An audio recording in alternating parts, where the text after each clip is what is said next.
Mike, are we ready? Okay. Good evening. By my watch, it's 5:30, and we're going to commence the meeting of the Village of Gates Mills Council on January 20th of 2026. We have a large agenda, including a number of procedural matters and a few discussion points. But importantly, we have at the beginning the oath of office to some of our new elected officials. Being elected an official in the village is a labor of love. There's no compensation. There's no benefits. There's no company cars. It literally is doing for the village what you believe the village represents and how you want it to be. And so I appreciate all those that ran for office and were elected, and those that ran for office and weren't elected for going through that process. With that, we're going to start with the oath of office to Treasurer Chuck Spear. Chuck?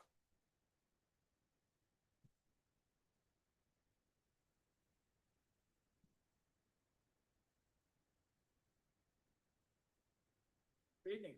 Hi. Hi. Raise your right hand. Repeat after me, please. I, Charles Spear, do hereby swear I, Charles Spear, do hereby swear that I will support the Constitution of the United States of America, that I will support the Constitution of the United States of America, the Constitution of the State of Ohio, the Constitution of the State of Ohio, the Charter and ordinances of the Village of Gates Mills, the Charter and ordinances of the Village of Gates Mills, and that I will honestly, faithfully, and impartially and that I will honestly, faithfully, and impartially discharge my duties as treasurer, discharge my duties as treasurer, to which I have been elected to which I have been elected according to law and the best of my ability. according to law and the best of me. Congratulations and thank you. Thank you.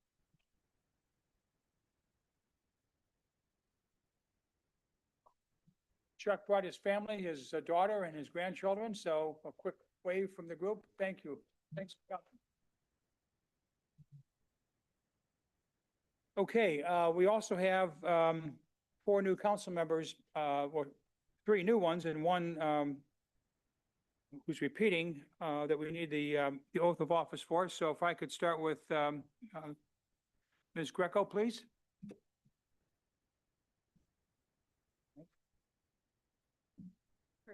Please over here, yeah. We have family here? Oh, no, they were here the They were here last night. New year, new swear again. You probably have this memorized. Please repeat after me. I, Karen Greco, I, Karen, do hereby swear do hereby swear that I will support the Constitution of the United States of America, that I will support the Constitution of the United States of America, the Constitution of the State of Ohio, the Constitution of the State of Ohio, and the Charter and ordinances of the Village of Gates Mills, and the Charter and ordinances of the Village of Gates Mills, and that I will honestly, faithfully, and impartially and that I will honestly, faithfully, and impartially discharge my duties as member of council discharge my duties as member of council to which I have been elected, to which I have been elected, according to law and the best of my ability. according to law and the best of my ability. Thank you. Thank you. Congratulations.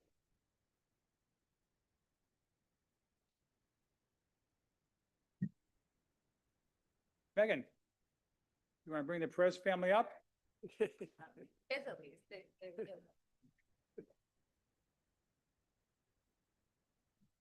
They're getting used to this. They've been here before a few times. Joe, how are you? Good.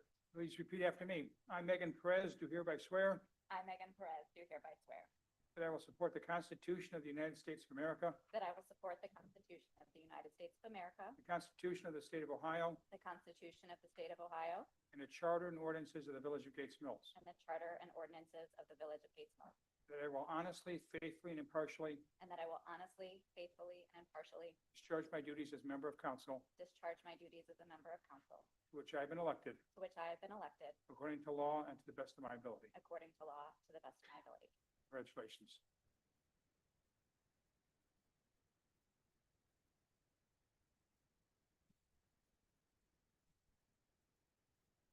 Mr. Steinbrink.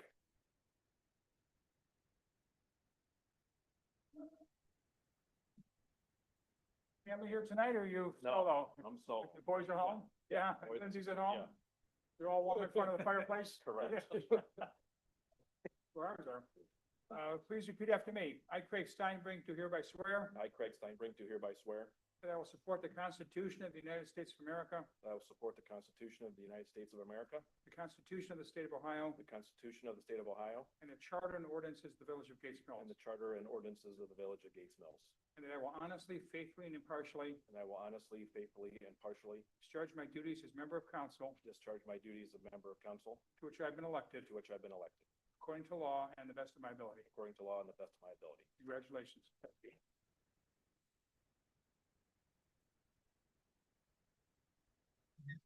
Mr. Young. You want us to come there, or can you make it all 10 steps?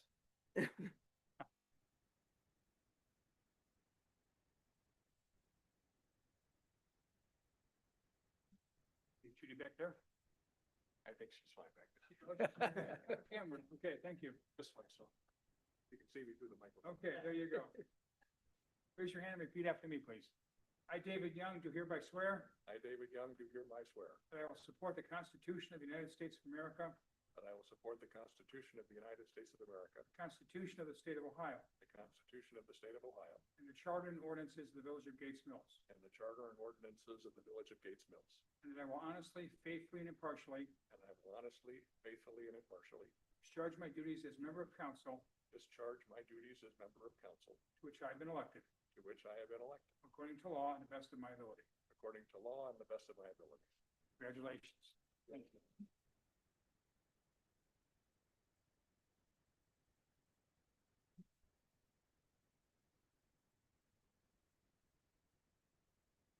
Thank you.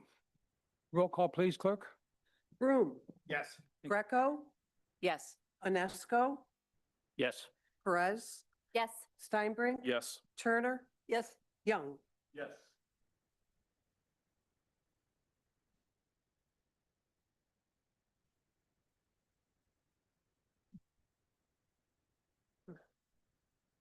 Okay, item 4 on the agenda is the election of council president pro tem for 1 year. We, 2 years ago, put together some simple responsibilities, the council president pro tem. And Sandra Turner has served in that role this last year. This is an annual item, and so we are up again for discussion. I understand there may be a motion for a nomination. Yes, I'd like to make a motion for Sandra Turner to serve as President Pro Tem. I'll second. Thank you. Is there any conversation or discussion on that? I'd like to make a comment. And that is, as you know, the council president pro tem serves like any other council member and has access to the mayor and council president like any other council member. The additional key responsibility, obviously, is serving in the absence of the mayor, council president. So in that role, the pro tem candidate needs to be a respected representative of the village, be available to serve, keep current with village matters, attend staff meetings if and when they're held, and have a good rapport with the staff. There might be additional roles because of that individual's knowledge, experience, or special talent. So I would appreciate your support, your vote. In the coming year, I hope to be a facilitator in the discussions on council and in the community to bring about a successful conservation levy campaign. My objective would be to have every council vote, every council voice heard in the discussion. So thank you. Thank you, Sandra. Any other comment? Roll call, please. Broom, Yes. Greco, Yes. Anesco, Yes. Perez, Yes. Steinbrink, Yes. Turner. Yes. Young. Yes. Sandra, would you join me here?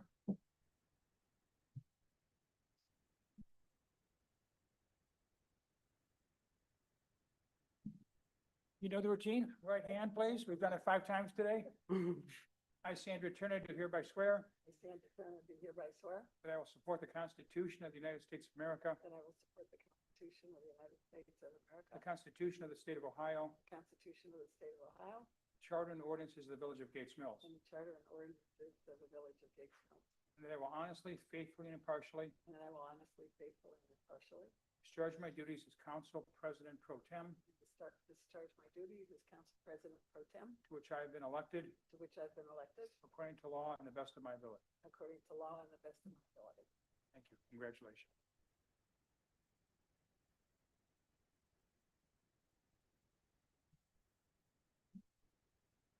Item 6 is the oath of office to firefighter Bruce Borthwick. And Tom, can you provide a little color and commentary on Bruce's background?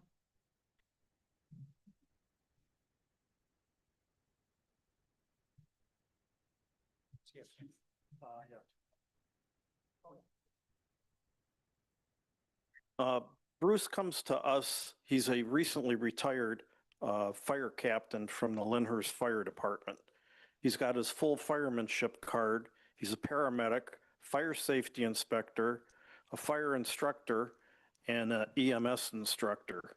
Also a fire investigator, and has the Blue Card Management certification.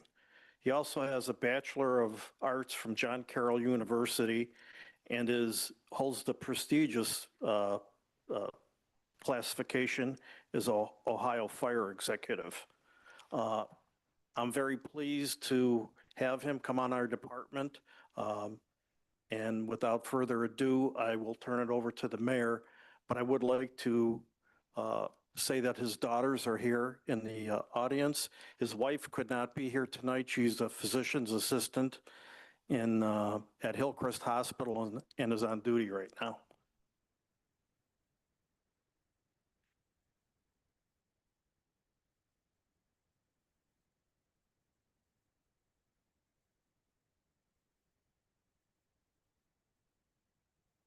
Yeah. Cheat sheet, okay. Thank you, girls. Okay, Bruce, raise your right hand and repeat after me, please. I, Bruce Borthwick.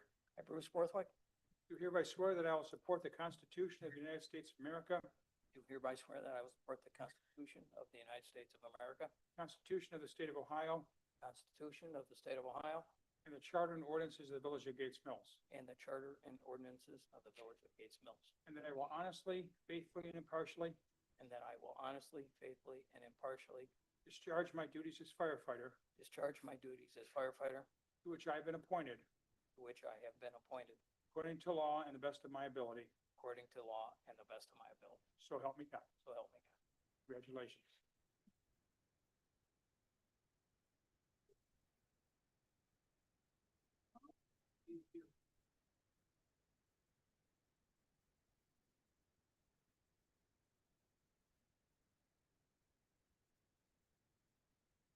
And then give it to the guy with the fattest thumb.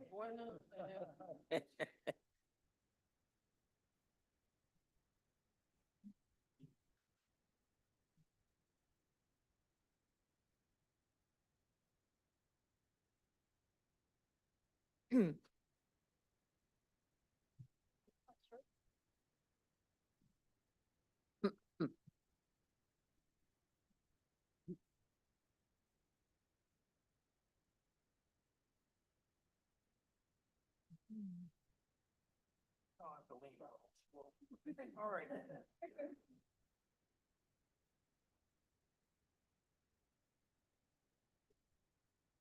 You want with your family and with Tom? Sure.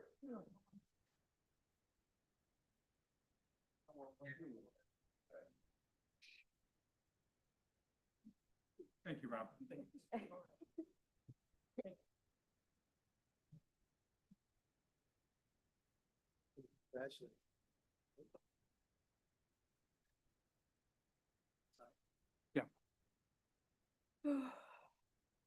Okay, next item is minutes of the regular council meeting of December 16th, 2025. Beth distributed the minutes to you electronically. Are there any questions or comments? Or Beth, anything that came up through council's review? Not that I'm aware of. So I just have one comment. On page 4, it's the 1, 2, 3, the 4th paragraph up from the bottom. Where it says Councilmember Perez as fire chief, if he was concerned, some fire truck vendors declined a bid. Just because we're talking about a different fire truck in the prior paragraph. I gotta say on the new fire pumper truck. Okay, Nice. got it. Any other comments? With that, I'd move approval. Thank you. Is there a second? Second. Thank you, Karen. Further discussion? Roll call, please, clerk. Broom, Yes. Greco, Yes. Onesco, Yes. Perez, Yes. Steinbrink, Yes. Turner, Young. Abstain. Okay, the next item is pay ordinance number 1305 for the amount of $862,144. The document was sent to you twice, once without captions, and the second time with the descriptions. Thank you, Megan. Are there any questions about items on the pay ordinance? This was unusually large. It was the end of the year. And we get bills that need to be settled up. And so sometimes the December ordinance is higher than the normal of 500,000 or 600,000. Move to approve pay ordinance 1305. Thank you. Second. Thank you, Scott. Any further conversation? Roll call, please. Broom, Yes. Greco, Yes. Onesco, Yes. Perez, Yes. Steinbrink, Yes. Turner, Yes. Young. Yes. Thank you. Next item, number 9, is mayoral appointments to administrative offices. Listed there are a dozen individuals and names in the different roles that they have. These are all identical to what we currently have served the village this last year. I won't read them because I think you can see them all there. I would ask for a motion to approve the mayoral appointments to the administrative offices. So moved. Thank you, Second. Sandra. Scott? Yep. Thank you, second. Any discussion? Roll call, please. Broom, Yes. Greco, Yes. Onesco, Yes. Perez, Yes. Steinbrink, Yes. Turner, Yes. Young. Yes. Next is mayoral appointments to boards, commissions, and committees. There are a few listed here in the Planning and Zoning Commission for the one-year term. Council reps serve on a one-year term here. Craig Steinbrink is suggested as the chair, Scott Broom as a committee member, as it is now. I would ask for a motion to approve those appointments. So moved. Thank you, Second. Karen. Thank you, Sandra. Any discussion? Roll call, please. Broom, Vote on this? Yes. Yes. Greco, Yes. Onesco, Yes. Perez, Yes. Steinbrink, Yes. Turner, Yes. Young. Yes. Next item is the Architectural Board of Review for the term ending 12/31/28. The mayor is appointing John Spurk to continue to serve as chairman, and Judy Imbrescia to continue to serve as a member of the Board of Review.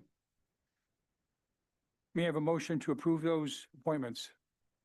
So moved. Second. Thank you, Sandra. Thank you, Megan. Any discussion?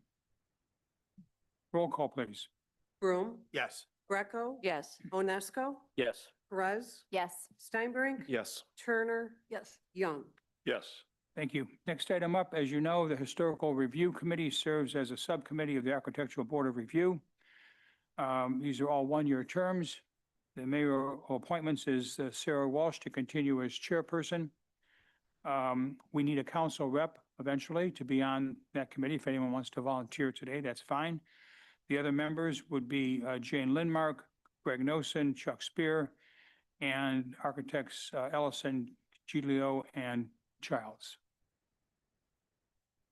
May I have a motion to approve those nominations? So moved. Thank you, Scott. May I have a Second. Second. Thank you, Craig. Any discussion? Roll call, please. Broom, Yes. Greco, Yes. Onesco, Yes. Perez, Yes. Steinbrink, Yes. Turner, Yes. Young. Yes. Next item is the Gates Mills Land Conservancy. As you know, the Conservancy has a 15-member board. 5 of those individuals are appointed by the village. The other 10 are selected by the Conservancy's board. This is a 4-year term. Scott Broom currently is in that role and wishes to continue. And so I've appointed him to the Gates Mills Land Conservancy Board for 4 years, subject to council's approval. Is there a motion to approve, please? So moved. Second. Thank you. Thank you. Any conversation? Roll call, please. Broom, Yes. Greco, Yes. Onesco, Yes. Perez, Yes. Steinbrink, Yes. Turner, Yes. Young. Yes. Okay. Other committee listing will be coming out to you in the email over the next 2 days. We have identified a few spots where previous council people have served or where people have elected to not re-up. And would appreciate your comments back to me sometime before the next meeting. And we will list on there the Historical Review Committee, if any of you have an interest in serving that. If not, I'll have a conversation with someone and appoint them subject to council's approval. Okay, first item up, the mayor's report. This is item number 11, the aging well. This is on third reading. We'll get to that shortly. We have two items. One is a document to ask for your approval of third reading. I have gotten no further comments since we have met a month ago, and so I am presuming silence is golden, and perhaps we'll get a yes vote on that. Also, there's an operating agreement that I did get a few comments on and have a few comments myself. This was in response to Councilmember Deacon asking for a little bit more of the mechanics of how will this work. And the Partnership on Aging put together a 6 or 7 page operating agreement. You have that as well. That was sent as a draft. I have gotten, again, a few comments on that. It's well done. I have a few comments myself. Also with us today, we have Joy and hello, and Wendy, yeah. And if they have any comments, I would like to get this approved today. So if that's what council wants to do, it's again a $23,000 expenditure roughly, and can get it started this year. I have a lot of other things to cover with you, but I'll do those as we go through the financial report and the various department reports and some of the ordinances rather than bring them up now. Okay. Next item 12, the financial report. Included in your package is the full year financial statements. There's a narrative prepared by Janet, and the numbers all add up and square out. We were fortunate to start the year with a break-even approach, and we're fortunate to end the year with being about $250,000 to the good. So there is a small surplus, small, $250,000 isn't small, but in the scheme of an $8 million operation, it's about as close as we're going to get. And frankly, most of our revenues came in right about where we thought they were. We had some reimbursements and some items that have been highlighted throughout the year for you as other sources. Interest income was up as well, and our expenditures were under pretty good control. So you'll hear later in the materials that what I would like to do is to take $250,000 of that surplus and use that to begin to pay for the new fire engine that we want to go forward with. We've always talked about the fire engine as being $1 million item or more. We've found a way to be slightly under $1 million, and rather than borrow the money, I think if we start contributing by using our prior year surplus, that would be a respectable and a tangible way to use the money. We'll cover that in more detail. Were there any questions on the financial report? You know, Mayor, it wasn't a question, but just an observation. The second paragraph there under general fund in I guess it would be Janet's letter. It's really wonderful to see that the speeds on Mayfield Road are lower, and we've still gotten high net collections for the year. So it's good, really good to have both of those things. Thank you. The chief may want to comment later in his report if he has questions, or if you have questions. The traffic on Mayfield Road continues, and frankly, it increased. We had 4.6 million cars in '24. There were over 5 million cars that crossed through Mayfield Road. We gave out roughly the same number of citations, literally less than 0.5%. The highest speeder was 88 miles per hour, down from 108, thank goodness. We maintained a speed limit on average in the mid-40s, and our citation revenue is slightly up, both in the number of citations and in the revenue brought to the village. Importantly, though, we are reminded of the number of vehicles that pass through Mayfield on a daily and weekly basis. Good. Thank you for the compliment. I'll pass it on to the police group as well. If there are no comments on the financial report, we'll move on.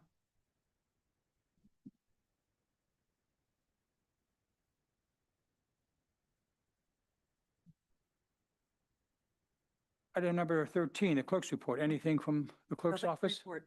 Thank you. Treasurer's report, Mr. Spear. Thank you. Out there in television land, it's a great honor to have this job.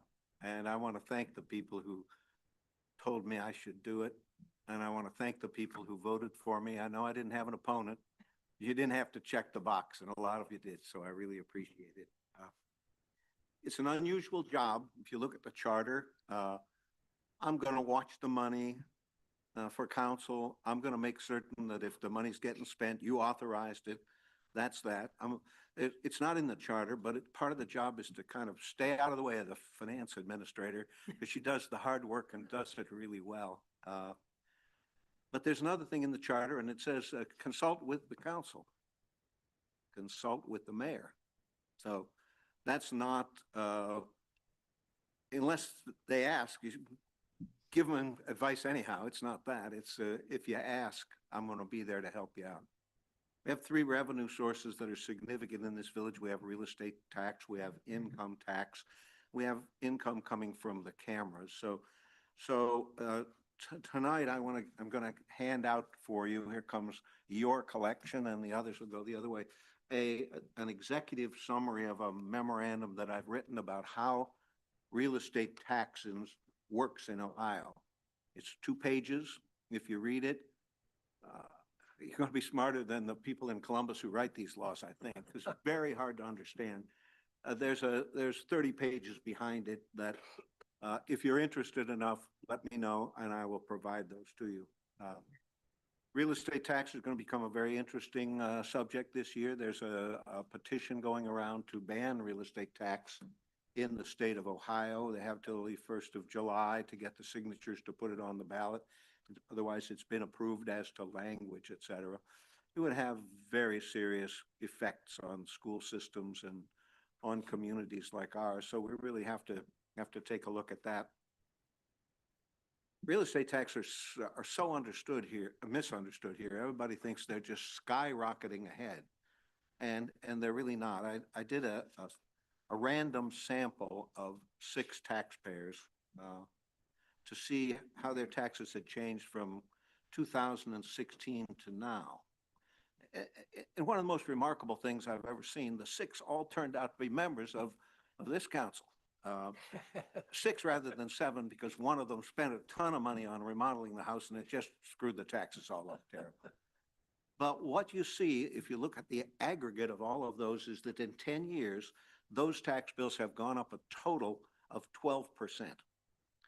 So when you read about how they have skyrocketed, what you're looking at is how assessments have skyrocketed. But for 50 years in this state, there's been a provision called 920 that inflation adjusts your assessment to create your tax bill. It's all in that memorandum. So if you have an interest in that, further interest in that, then let me know.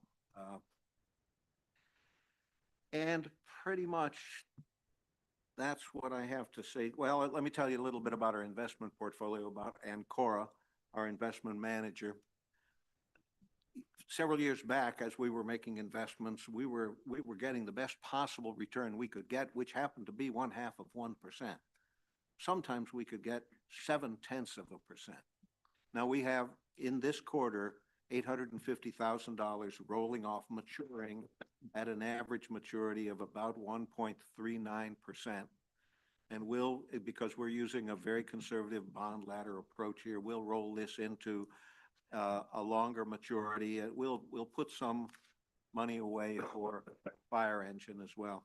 And that's the one last thing I wanted to bring out is on this agenda tonight, no council, I suspect, has ever purchased more wheels than we're going to vote on now. We got fire trucks and cars and stuff like that. And it looks like a lot. But if you look back to 2000 and, let me look at my numbers here, 2020, we had less than $6 million in the treasury. Today, we have almost $10 million in the treasury. So what we've been doing is we've been taking money, putting it aside for these kinds of purchases. It's going to look like a lot of money, but in terms of the frugality that we have experienced in the last 5 years, it's really not. So I wanted to point that out. Thank you very much for this job. 4 years. Thank you, Chuck. And I would encourage all of you to read the document. There is one that's 3 times as long if you really want to get into it. But I think that little summary right there, which is about 4 or 5 pages, is very well done and can walk you through how taxes get to be what taxes are. Thank you, Chuck. Next up, Chief Minichiello, police report, please. Thank you, Mayor, members of council. Everybody should have received a copy of my report front and back, and I'll be happy to entertain any questions you might have. I'll just I'll just elaborate on my first note there with St. Francis. So we did meet last month, and that meeting consisted of St. Francis Festival committee members, Mayfield Heights Police Administration, and of course, Gates Mills Police. And really the scope was, we knew we were going to go in a different way this year because of, I don't think it's any secret, we've had some issues the last couple of years, and, the issues roll into Mayfield Heights, and quite honestly, they bear the brunt of it. So nothing is finalized yet, but we do know this. It's going to be 3 days. It'll be a 3-day event. It'll be a Friday, Saturday, Sunday, likely the first weekend in June. There's about 20 committee members, so they're still trying to figure things out on their end. And we do know that though, it'll be 3 days, and it's gonna be more of a family event. No rides. Gonna have some bounce houses, some games. They're gonna look to do maybe an all-day car show to expand on what they've done in the past. They're really gonna scale it back, so they may do more with car raffles, things like that. But and the hours will be reduced, so it won't go past, I think they're looking at maybe 7 p.m. one night and then maybe 5 or 6 on the other 2 days. So we're going to go ahead and reconvene and meet one more time in March and button everything up. But, I think, I think this will be a better approach, and they're not going to advertise as much as they used to with, their social media and all that. They're going to try to really limit it as much as they can to just the neighboring areas and the, other local parishes. So that's the goal. And Mayfield Heights is very comfortable with it from what we heard. And so, we're looking forward to a smoother ride this year, no pun intended. So that's my update with the festival. And I'll have more once, everything gets finalized, of course. I have a question. Yes, ma'am. When you say they're going to limit it to parishioners or people in the area and they're not going to advertise as much, do you think that that's really going to solve the problem? Well, I mean, and I guess the next question is, if people appear there that, shouldn't be there, what are you going to do?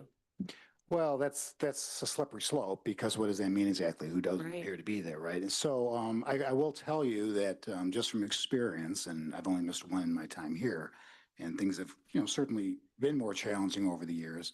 But usually it gives, teenagers a place to go, and it usually happens later in the evening. We're talking 8, 9 o'clock. And, quite honestly, a big part of this, and we didn't have this in years past, is, a lot of the kids get dropped off Uber, and that's it. And then, if they denied entry, if the festival's over, it's not like they got their cars there, or they're getting picked up. So that's a big problem. That's how come Mayfield Heights had all those issues the last couple of years. Festival's over, turning people away, or at capacity. And it's like, where do they go? So they trample on the grass. They go into the medical building across the street there, had some issues. And so, although, we try to keep a lid on things inside, it's really after, because as we border right there, and then they just kind of, make their way into Mayfield Heights. And, they do bring in quite a bit of extra staffing, a lot of extra staffing for that weekend. And but they have some concerns they've had concerns, and they've all been addressed. And the festival committee has assured us that they will do nothing without our consent. Thank you. You're welcome. Anything else?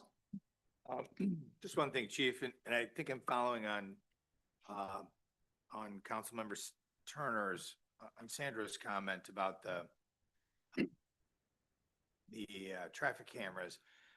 And this is the very scientific, best of my recollection approach, but I believe as we've gone over the last year, I don't think we had any serious motor vehicle accidents. And I'm gonna ask Tom that too, Yeah. on Mayfield Road.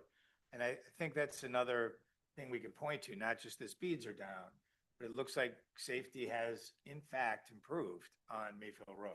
You're correct on that. And, there's no numbers to be had because we haven't had anything real major out there. I mean, there's all, sometimes, listen, I mean, accidents happen. That's why they call it accidents, right? But, we've been, we've been fortunate. And I do think the traffic cameras, the speed cameras have had quite a bit to do with that. But what sometimes does get lost was the addition of, Dave's hard work down there at the intersection. As you can recall a couple of years ago. So it was kind of a joint, that was like a long range plan. We did the intersection first. We looked at the speed cameras. So, those types of things really, really helped. We have 5 million cars and Mhm. fortunately no big accidents, so. It's interesting when you just get these accidents at the bottom of the hill there, just kind of a department note here, whenever you heard there was an accident at the intersection, you just started heading that way because you knew it was going to be a bad one, and, we haven't had that. Now let's knock on wood and hope that I didn't just jinx myself, but Well, the light at County Line was no better either. I mean. that's correct. When there was an accident, it was a bad one. So speeds are down. I think people are anticipating it as they come to the hill, even though the camera's further down, they're slowing down, so it's good. Thank you for the observation. I think our accidents last year, 23 to 24 were down. So we'll see what 25 is. I don't have the statistics on that, but I think we went down to below 50 from what was something in 80 across the village, not just on Mayfield. Right. Okay. And importantly, we'll see this in our recap of the 25 achievements. We hired 2 new police officers in 2025. No small achievement in this day and age. And both of those young men are under, what do you call that when you're going for the first 3 or 4 months with Yeah, field training. So, they, site training? yeah, field training. Field training. Field training, but they're on their own now. And, but they are under the watchful eye of people who train them. So, so that's good. They've done a nice job. They really have been. Good fits, look like real good hires, and we've been real pleased with them so far. Great, thank you. Okay, thank you, Greg. Next up is the Service Department report. Dave Biggert. Thank you, Mayor and members of council. You should have received a copy of my monthly report. I would just want to highlight Ted Zalewski, who's on the service department for just under 35 years, is going to be retiring. I think 28th, 30th is his last day. So he will be missed with his talents and everything he brought to the job. We had quite a few applicants apply for the position. We interviewed 6 of them, a couple of them multiple times. And one did tend to come to the top, which I reviewed with the mayor, and we've offered him the position.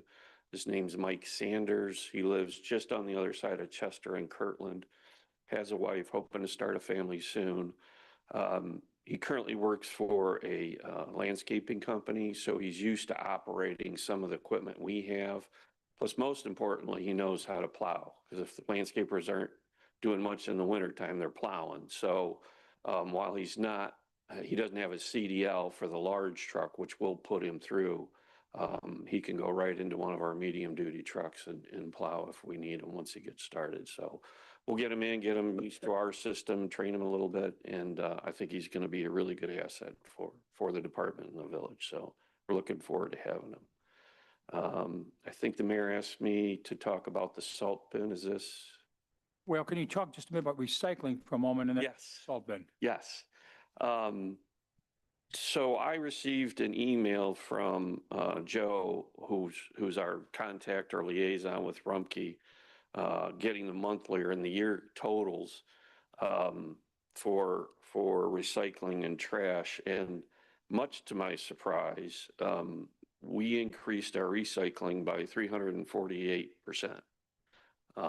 this year, which I was a little concerned because I thought maybe the totes weren't going to be very well received and we'd go the other way, we'd go down. But to see that kind of increase, I was just amazed. And thank you to the residents and everybody for doing that.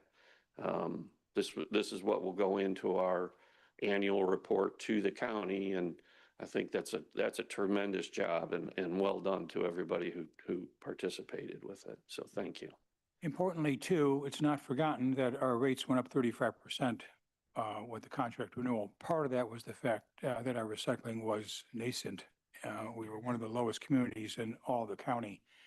And so having a recycling program and having those kinds of statistics will show, frankly, that we're participating the way one should, and that we're contributing less to landfills, which should be less expense to the haulers. And when we are up for renewal in another couple of years, if we continue on this trend, we'll have good statistics and some good facts to be able to ask for reductions in the rates. Is there any idea what the composition is? Do they know, like, was it more cardboard? They'll give that, have that breakdown. That's part of what I have to include in our annual report to the county. So I can send you out that. Yeah, that is broken down. How much is glass, how much is metal, how much is common paper. The other thing that just came to mind, I would mention that number that I've given you in the tons is only Rumpke's trash and recycling. That does not count our cardboard bin, which is another company. So our tonnage is going to go up even more once I work on the annual report, because this number does not take into account the cardboard bins out and back. So we have even more recycled. Thank you. Want to talk about the salt bin? Yes. So One thing on recycling, I just wanted Yes. to say it was really exciting to see that. And I took a look at last year's county report, and that we exceed some of our neighboring Yes. communities and are close to communities that are Yes. larger than us yes. in the area as well. So that it was just a relief. Yeah, they got competition. Yeah. Yeah, pretty Thanks, cool. Dave. I'm very excited about that. So last year, around January, we came in front of council to authorize a contract with R.E. Warner to help us design a new salt bin. Our current salt bin is in poor shape and in dire need of a replacement. It's wood constructed, post and beam construction, and we've tried to maintain it as best, replace as many parts as we can, but it's to the point, it's time to replace it. So we did enter into council did authorize to enter into the contract with R.E. Warner. The total, if I'm not mistaken, was $85,000 for the entire engineering, producing the construction documents, the bidding, and everything. But at the time, they wanted to kind of start slow, and we came up with a phase one, which was really come up with some schematic design sizes, where are we going to put it, which is what we did and which is what you have in front of you. So we've completed that phase. You'll see there's three possibilities, I guess I would say. Real quickly, that was a $5,000 assignment. Yes. Right. So the large amount, just so people don't think we spent $80,000 No. on that blueprint. Okay. Yeah. No. Sorry about that. Yeah, that would, no. And I think that's what the thought was. We just didn't want to jump in completely. We wanted to kind of start with, okay, what are our options? What do we need? Look at our needs. Where can we put it? And so that's what we started. We've completed that phase, which is what you have in front of you. We had three options. The top one, which is I think 50 by 50, holds approximately the same as our current salt bin. It's around 700 tons. Ideally, I'd like to, this is going to be kind of a give and take. I'd like to get as much as we could as far as size wise, but yet then that's going to increase our cost. So I need to find kind of a happy medium between more capacity, but not millions of dollars to do this. The second one down, the middle one, I think is 70 by 40. That would hold 1,200 tons. And then the bottom one is 65 by 40, which would hold 1,000 tons. So I'm kind of would like to see if we can go between The middle and the bottom, 1,000, maybe 1,100 tons. Because I don't want this building to get too large and overpowering, obviously. But what I need from you, from council, is to authorize us to move into second phase, which is all the engineering and the drawings and everything, so I can bid this out. Dave, if we average 2,000 tons a year or something slightly near that, you're suggesting a salt bin then at 1,000 or 1,100 that would roughly hold half of our annual need. Right. And you and I have talked about, we don't want it so big that we have it full of salt and we pay for it all, nor so small that we're always having trucks come by delivering, we're paying storage and shipping costs. So this gets us about half of our annual need. Right. And we can get that earlier in the year so that we're not behind. Yep. The way some other communities might be that you hear on the news these days. Yep. And again, a big part of this is going to be the aesthetics. I don't know that there's going to be an easy way to make a salt bin look attractive, but it's a need. Yeah, and black, yeah, windows and yeah, true divided and black shutters, absolutely. Yeah. What has Warner suggested, with the salt bin, even where it's at now is close to the river? Under this scenario, it'll be a little closer. What are they suggesting we could have as preventive measures to make sure we don't have the saline runoff that we should be concerned? So typically there's two things you do.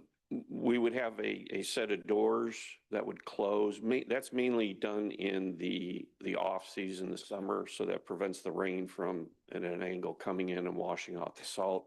The other thing, typically what they do is we would have a gutter right in the front, a gutter drain to catch anything that might come out as far as salt solution. And then that would go into the sanitary sewers. Okay. Do we do that now? We have the doors, we don't have the drain. Okay. So that would be an improvement. Yeah. Do you have a sense of what an 1,100 ton salt bin will cost us? That's, We go forward with the 80,000 for the construction drawings. What's the construction cost? that's part of what would come out of this phase. When I started, that was one of my questions. And I don't want to shock you, but I mean, this is a very large salt bin. They had just completed a new salt bin, a 5,000 ton salt bin. That's a very large salt bin, nowhere near what we would want. But they had just completed one in Bracknell, 5,000 ton. That building was 1.4 million. But that, I mean, we're going to be in like a fifth of that as far as size wise. So I can't imagine it would be probably going to be a couple $100,000 for sure. But I don't think we're approaching the million. But that's part of what the second phase I need to get going and get into, so we can do some cost analysis and value engineering to really flush that out. And how large can we get to help the size? Time-wise, if council supports this at this point, what would be the number of months that we need to do the construction drawings, and is this something that we would have in place for 2020, a year from now, 2027? Well, I would hope the drawings and everything, and we could bid in early spring, and maybe get, depending again, I don't know that I put any money as of yet for construction in this year's budget. Right. But we'll see where it goes and see where the prices come in, and then we'll go from there. Maybe hold off if it doesn't look like it's until next year. Maybe bid during the off season for a spring 2027 start. Questions from council members? Yeah, I'm going to throw something out there. I'm always a big proponent of the land that was having and what the potential beauty of it is. And, I'm looking at it right here in Google Maps next to the, right in prime real estate next to the river. Is there any chance that we can find another place for this so that we're not actually taking up that place? We don't have to worry about offload and into the river or anything. And maybe we can actually use that space for something. Well, I mean, certainly, I would say certainly the village does own some other parcels of land that are further away, but they're not zoned commercial, unfortunately. I think I did speak with that at one time to the mayor. One thing I would say too, that I have a concern, and I think when we did some of the walkthrough with some of the new council members, I addressed this. When I came here, this facility was a operations center. Okay. through the years in grants and construction, we're kind of shifted more to playgrounds and community. And kind of, I'm finding that those two are starting to struggle. And, you know, we get trucks coming in all the time. Well, there's young kids trying to load or unload. Thank God I don't know that there's been close calls, but thank God there's not been a problem. But I am concerned of this meshing of an operations center facility with a public facility. So, but unfortunately, all the other land we have is either not large enough, accessible enough, or not zoned commercial. Well, I would love to work with you on maybe exploring how we could overcome that in some way, shape, or form. Maybe have a dedicated place where we can, you know, where both we have the Rumpke trucks coming down. Right. Which, you know, that is, Right. you know, it is right next to the tennis Right. courts, and you're like, okay, wait a minute, I'm playing tennis, and there's a garbage truck right there. So if there's any way that we can actually, and again, I mean, it's next to the river, it Yeah. has the potential to be so beautiful, and Yeah. I'd just love to explore that. So I would explore that with you No, anytime. I have a concern of that, that's for sure. And I would agree with John. I would also like to explore that. I think this Okay. is an awful place for it. And so we can try to see another venue. One thing I think you have to remember, and Dave, correct me if I'm wrong here, but the loader that gets the salt from the pile into the trucks, the loader needs to live inside. If the loader didn't live inside, the loader would have a much shorter useful life. And so moving the salt bin would require also making a place for the Yeah. loader to be. Right. And if the loader malfunctioned, then you'd have to have a way to get tools back and forth to repair it. Or just leave it on Woodstock like we did with the truck, and Armando can just go back and forth and fix it where it's left. But yeah, Yeah. no, you're right. But then that, you can see that all starts evolving into a much bigger and bigger project. And, but you're not wrong. You're not wrong. That's for sure. We can do manageable chunks, you know, some way, shape, or form. I Right, agree. right. That's the question. Yep.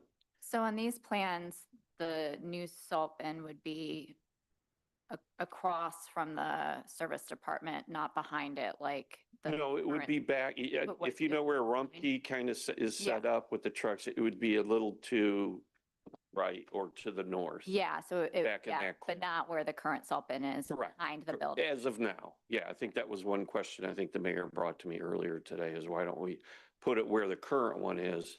And I would say it's kind of right now for two reasons. I assumed when I started this project that I'm going to have salt left over, and I don't want to unload that and then have to cover it all because you can't leave salt outside.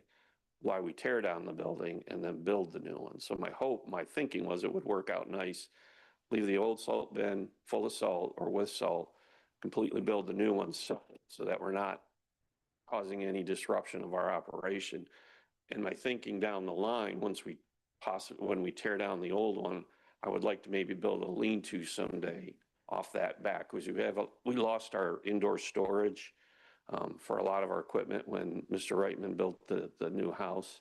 So I'd like to maybe have a lean-to out of the back to try and put some of this expensive equipment at least under cover, because we just don't have enough garage space. So that was my thinking of maybe putting it, that was my reasoning in a separate direction. But again, during this second phase, we can look at how does it lay out if we put it where the current one is. Okay. Yep. So I hear two things. One is we could look at the current layout, see where it goes, et cetera. Or two, should we take a pause and take 30 days or what have you, and see if there are other locations in the village where this would go? Is that the sense I'm hearing? Yep. Is that okay with your timetable? Yeah, my only concern is then we have to wait till the next council meeting to move forward on phase two. Is that what I'm understanding? I think that's where we're Okay, at. okay. Yeah. Okay. All right. Okay. Any further discussion on this? The other thing, just adding on to that, I know this last week, because I was talking, well, it was Trevor or Dave or maybe Tom, you know, during the tough times, the weather, and it was all snowy and icy, you know, the guys worked through the night. Some bunk here in the fire station space that we've got. rather than go home and come back, so they can be back on the road at 2 o'clock doing the hills. So in addition to finding a place for the dumpster, you've got to have a provision for the men or women coming in either between shifts or waiting for the weather to change, either for the good or for the worst. So it's not just moving a salt bin. It'll have more complications to it. Yeah. And I will say that the other day when it was snowing out and I actually went out and the roads were completely clear in Gates Mills and nowhere else. My gosh, I mean, it was early in the morning and I was dumbfounded, like, thank you, kudos. Guys do a great job. They really do. Any further comments on, or questions for the service director?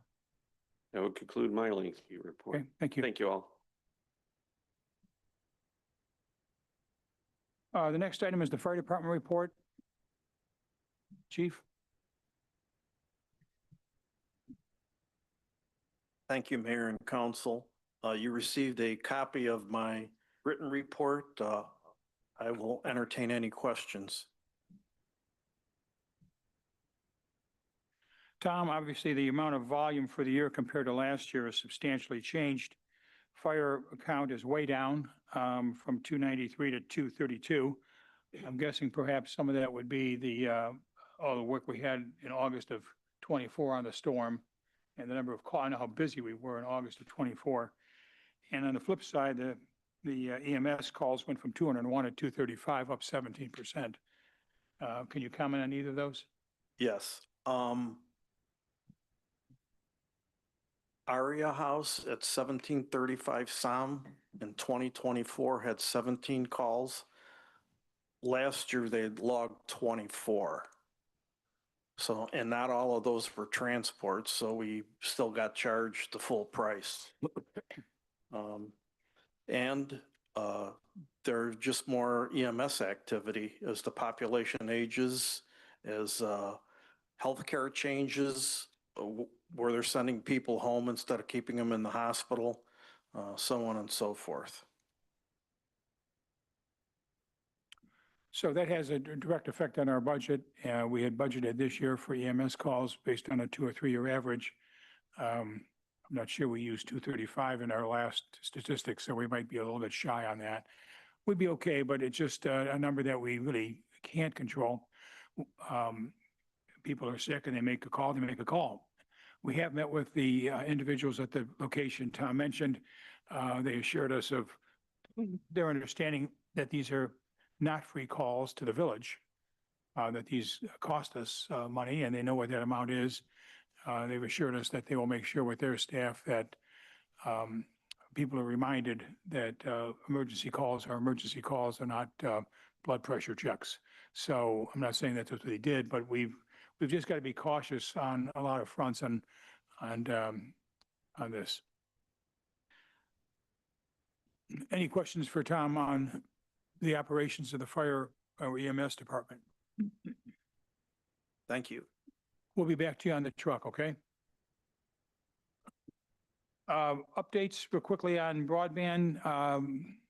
Chris Courtney's going to give us an update on CV Gig. Lori had sent along some notes, but she's not able to be here tonight. Chris? Good evening, everybody. Happy New Year. Just to provide an update, Lori apologized for not being able to be here. She was traveling and had a bunch of different appointments today and got hung up in between them. About 2 weeks ago, we had a pre-construction meeting with Chagrin Valley Gig here at Village Hall to talk about the rules of the game as it goes to construction, primarily talking about scheduling of their work, safety, and then what they can expect from the village and us in terms of supervising the construction, having inspectors on site, et cetera, in order to try to make sure everybody was on the same page starting the project. We asked them to take their kind of construction process from the point at which they start construction to the point in time at which they connect a resident and break that down into some simple, easy to understand steps. There's 28 of them, which I will not read to you. If you're interested in knowing more about that, just email me and I can send that on to everybody. In fact, I'll just send the pre-construction meeting minutes to everybody so you can see them. Installation has started. They've started with one crew down at Honey Valley, and they're working north on Chagrin River Road. Right now, they're just north of Berkshire. Once the weather starts to improve, we'll see more crews. We can expect them to have as many as 5 crews working at any given time, working on their main line installation. The installation of the main line fiber optic lines throughout the village will take about 18 months. If we include the time of them providing the first flush of all the connections that people are going to be signing up for, that should last about 30 months. The second Thursday of each month, we'll be having a progress meeting at Village Hall at 2 o'clock. And we will receive an updated 16-week look-ahead schedule each month at those meetings. So at any point in time, if anybody has questions about what's scheduled for the next 4 months, all you need to do is email Dave or myself, and we'll be able to let you know what the next 4 weeks look, or what the next 4 months look like from a construction schedule. As they're doing this work, we have 2 inspectors that will be out with them. They have 5 crews that'll be working. We have 2 inspectors that'll be jumping around between their crews. Again, Chagrin Valley Gig's primary goal is to get their fiber installed. And our job as the city engineer and our inspectors is to make sure they don't damage the public infrastructure as they're doing that. So we keep an eye on that while the fiber optic work is going on. And that's basically it. Thank you. Any questions on broadband? Just one addition to that, I worked with, I was working with them on a little bit on back and forth on the communication, and I was actually signed up for like every single one of their, it's me, I was signed up for like literally everything, and I still didn't get their initial email. So, and it wasn't spam or anything like that. So, just encourage word of mouth for a lot of things. That I sent them an email to, kind of try to figure that out. But any word of mouth that you can do, spread the word for people to sign up. Without a doubt, it's a fantastic deal, and it's wonderful. So please sign up. So Chris, along that line, so they're working north on River from Hunting Valley. Correct. That's not where our feed is gonna, if you call it a feed, is gonna come from, right? Aren't we tying it up off of? Yeah, there'll be 2. There'll be that one that comes up from Hunting Valley, and then we'll be coming down Mayfield Road. Okay, right. From the west. Yeah. And then, do we have any, I'm assuming that everything's all a go in Hunting Valley right now and that the residents are using it. Do we get any feedback from them yet that we could share maybe with? I have not, but I can easily extract that from them. Right. We'll get some. I think that would be good, just so people could hear how good it is, because I will say, to John's point, all of a sudden my mail's been filled with all kinds of deals from Spectrum and AT&T. Remarkable. And I saw that Moreland Hills was decided to do a deal with AT&T now above, of course, that's going to be above ground line. So, And require them to put up front money. right. So the first time a tree comes down, they're going to be out while theoretically everything will work here. Right. Yeah. So, okay. We'll see what we can do to get some comments on that from our neighbors. Thank you. Okay, thank you. Budget and finance, I don't have anything further to report to you. I think you again have the numbers, and it's been a good year, and we've got 26 budget underway. Tree Canopy Committee, Sandra Turner is going to make some comments on that. We also have Mitch Bass, who's the chair of our committee, in the audience. And we want to also give you a sense of what we've been doing with some of the conservation dollars, the village share of that, and what we'll need this year. Roughly, let me make those comments, and then Sandra and Mitch can comment. We'll receive this year about $275,000 to $280,000 from the levy. Half of that money, $140,000, will go to the Land Conservancy. The other $140,000 stays with the village. Of our portion, we have planned using about $138,000 of that. We will need to do year 2 of the invasive for the pilots that we had. We also want to tackle another 50-some acres across the village. The Tree Canopy Committee has taken a 10-year look at eradicating all the invasives and allocated that out between us and the Conservancy, who owns what piece of land, so that over the 10 years, if we spend roughly $50,000 a year, we'll have eradicated all the invasives that are in the village and the Conservancy-owned land. They've also done a wonderful job working with the Metro Parks, who's agreed to work alongside us on, there are parcels that we're working to remove invasives. The Metro Parks is willing to do invasive control work on the contiguous parcel. I'll let Mitch and Sandra talk about that. So this is really developing into much more than just spraying some trees. It calls for a much more close working relationship between the village and the Conservancy, and to the extent we want it, some involvement of the Metro Parks as well. There's also some work we want to do in terms of forest stewardship. We have done the initial work at Filler Field and the Arboretum, but we need to go back on year 2, and we need to have thinning out of some of the current trees and agriculture that's there. You can't go back and plant flowers in the Arboretum when the canopy is still covered, and you can't get sun or wind or air to flow through there.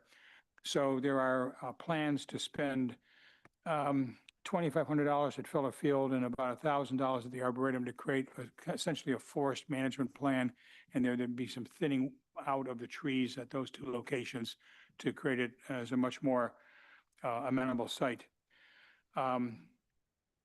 So overall, when you put all that together, I have a sheet here that I'll send to you electronically. It comes out to about $130,000 of money that we would spend, the village would spend as part of our share on these kinds of things. Sandra, do you want to comment on the Tree Canopy Committee, and then I'll come back and talk about the Conservancy again? Okay, I'm going to defer to Mitch to begin with, and then I'd like to just come back and make a comment about the 200 trees initiative for the 200th anniversary of the village this year in 2026. So Mitch, if you wouldn't mind coming up. Thank you. Good evening, everyone. Happy New Year. Not sure if there's anything specific you had questions on, or any specific updates from what we're doing next year? Or? Can you figure out, I'm sorry, can you comment on the 10-year plan to eliminate the invasives? Why 10 years? Why not 5? Why not 20? You guys put a lot of work into the acreage by site, by location, by year. And again, the point would be these are either village-owned lands or Conservancy-owned lands that the village has essentially financed through our tax levy.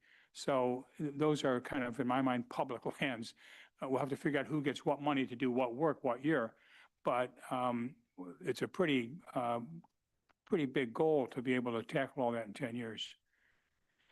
Yeah, just like most committees in the village, we're obviously a volunteer, and we just kind of landed on a number of we looked at village land, Conservancy land, and figured out about 40 acres a year just from the compounding effect of all the acreage, and then re-maintenance going back at least 2 or 3 years on all the parcels that continue.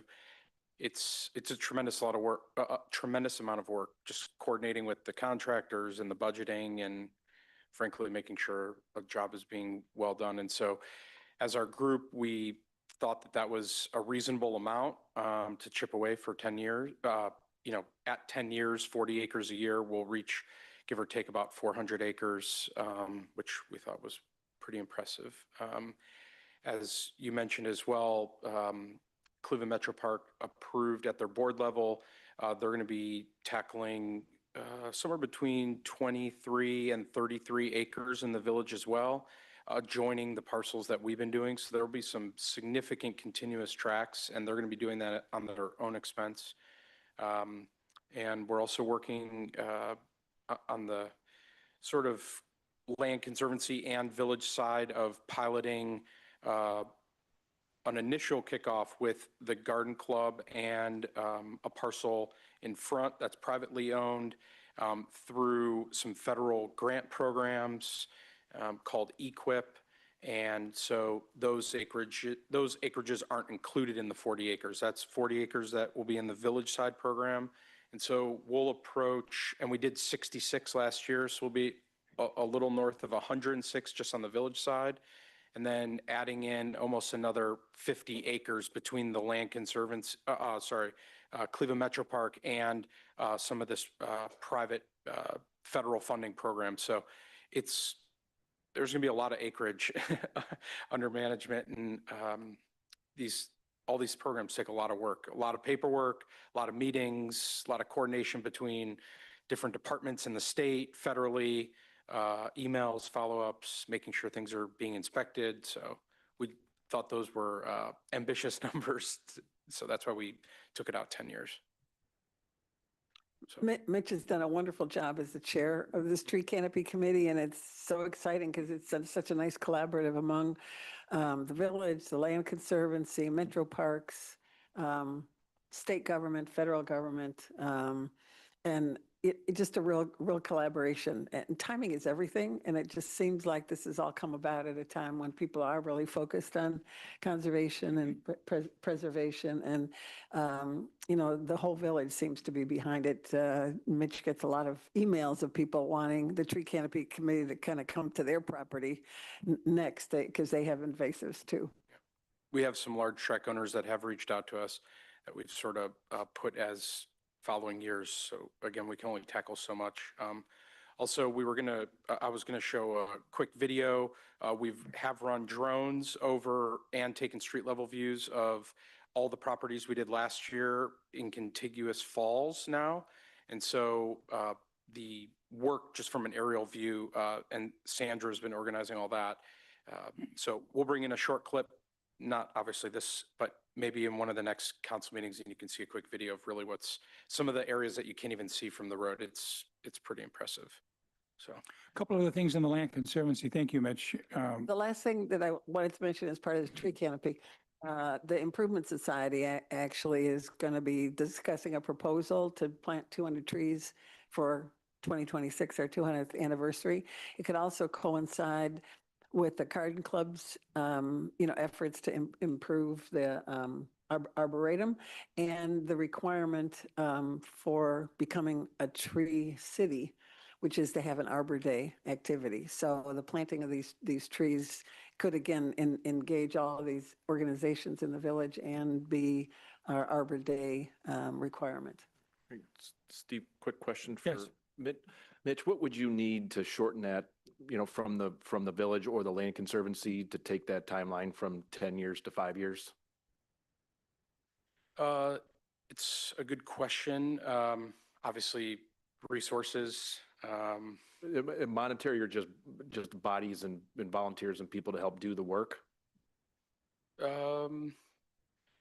Yes, and I mean, as with most programs out there, yes, we could hire a contractor and just have them go through all the village and do all this, but they have to be permitted, and there's there's not a lot of groups doing this kind of work. 5 years, all the acres. We've got the spreadsheet. We could, I guess one thing I would say is the process takes a couple of years. Right. So in some cases, you almost can't shorten it very much, because for the pilot properties that we're working on now, it's requiring we're anticipating 3 years before we even replant. but we're planning about $50,000 this year out of village money, not conservancy money, to do year 2 of the invasives and to begin another roughly 50 acres.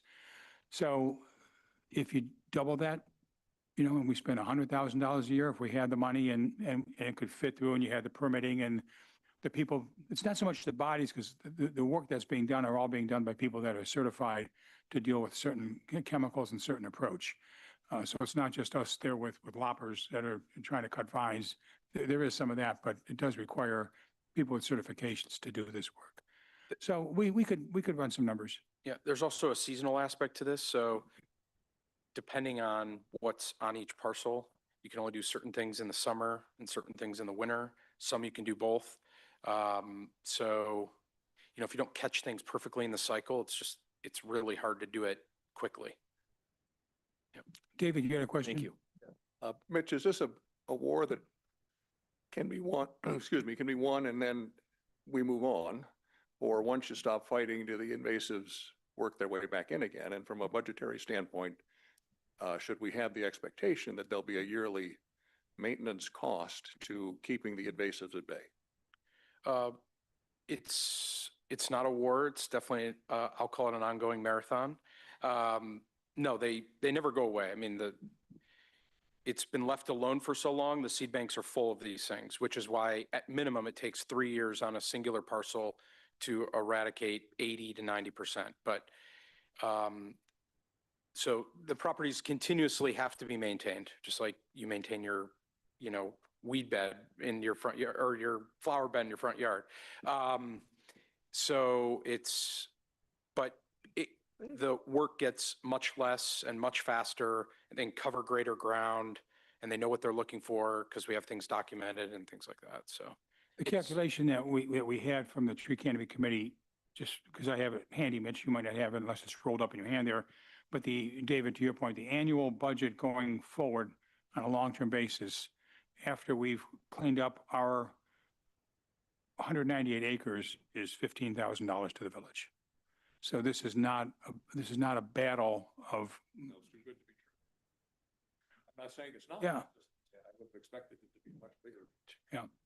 I would have expected it to be a much bigger commitment on the village's part to keep. the village would be 15,000, the land conservancy is 22,000 for long-term maintenance, so call it $40,000. Okay, thank you. These are manageable numbers, and they could be to a degree accelerated, maybe not to 5 years, maybe to 7 years, but we can move a little quicker. yeah, and there's a lot of programs out there. There's a lot of evolving programs. We just got something from ODNR this week to help manage. They're doing like this quick hit grant for $15,000 or $20,000 that we're applying for before the end of the month. That is 2 different targeted invasives. So we're out there exploring. We're meeting with partners like Sugar River Watershed Partners, who has access to millions of dollars in grants for some of these projects. So we're exploring all things to either speed up timeline, expand access, reduce budgets, those types of things. Any other questions? Yeah, Mitch, I want to clear up one thing. So the use of the levy funds, and correct me if I'm wrong, I'm going to paraphrase this here. So I want people to understand that the levy funds, you mentioned working on one private property, you mentioned the EQIP grants. So the levy funds are not being used on the private property. It's the EQIP grant that's being correct. used. And the reason, as I understand conversations we've had, is that the private property, just the positioning of it and the plants that are on it, that if we don't do something about those, then the work on the adjoining village property or the conservancy property is all for naught. So there was some arm wrangling of the private people, but it's not levy money that's being used for their property. That's It's correct. the EQIP grant. So the levy money. Only the levy funds are being used for Village. or land conservancy or continuation of the initial year pilot. Anything that's on private parcel would be done through independent programs. Correct. Yes. Thank you. Yep. Good point. Yep. Good. Thank you. Okay, anything else? On the land conservancy, thank you, Mitch, and thank you for coming this evening. Appreciate your scooting over for a few minutes. So on the land conservancy, I did have a meeting with leadership of the land conservancy a few days ago, following our meeting last month, in which we laid out the plan that we would do to create an ad hoc committee of 3 individuals and to start to work with identifying the overall need in the village. And the Land Conservancy understands that's the approach that we're going to follow. They're on board with that. I believe they're meeting this weekend, early next week, to start going through what they believe the need is. The question really is, what's the need in the village, not what's the need of the Conservancy or what's the need of the village or what's the need of the metro parks. It's what do we need in the village, and then how do we allocate the funds to do that. So it's a much more, I'll call it cohesive approach than may have been done last time around. And we're bringing some fresh energy and some fresh perspective. And frankly, we're bringing a lot of facts that we just didn't have last year. All this information on the invasives, the long-term costs of maintaining that, so we're not fighting a battle that never ends, is going to be fact-based, and we're going to bring that back to council. Okay. Can I say a couple things on that? Is that Yeah, okay? please. I saw it on the agenda, so I just, one thing that I think is important as we enter this, I know I'm on a couple different roles here, but conservation hat, regardless of the side here. One of the exciting things that I moved to this village for was because of the preservation of this village. And I think it's, as I've tried to do research and just learn about the history and what's happened here, this is an amazing levee, and even on the tree canopy side and what we do on the conservancy side, every contractor, people from ODNR, no one can believe what we have here from a preservation and access standpoint. And I think it's important just to remember for 35 years, the Land Conservancy and the village have partnered to preserve over 750 acres within the village, scenic vistas, woodlands, all those things. But there's, still 70% or more of Gates Mills remains unprotected. And I think it's important for everybody to remember that.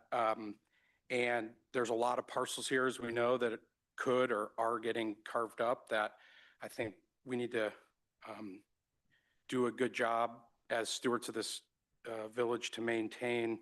And so, as we know, Gates Mills Land Conservancy, one interesting fact, I was just doing some math here, and between donations, capital, government funding, and taxpayer from the village, we've been able to preserve, don't hold me exactly to this number, but it's about $10,000 per acre that we've all profited from over time.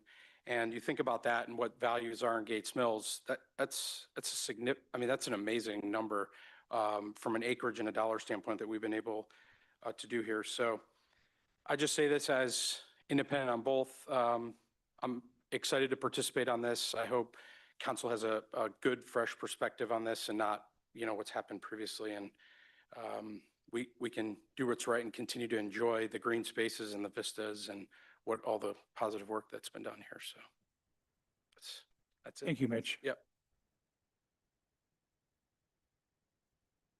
Okay, next item is item number 19, and then I think we're going to go to the fire truck after that because Rob and who else is here? Mike's here, Tom's here. We've got the whole fire department leadership here to answer questions. So item number 19 is a resolution on third reading authorizing the village to enter into a membership agreement with the Community Partnership on Aging for Older Adult Services. This has been reviewed twice. It's on third reading. I would appreciate a motion to approve item 2025-48. So moved. Thank you, Craig. Second. Thank you, Karen. Is there a discussion on the resolution? I had one question. And I guess I'll direct it to Wendy. And that is the age, 60 and over are those who are eligible for the service.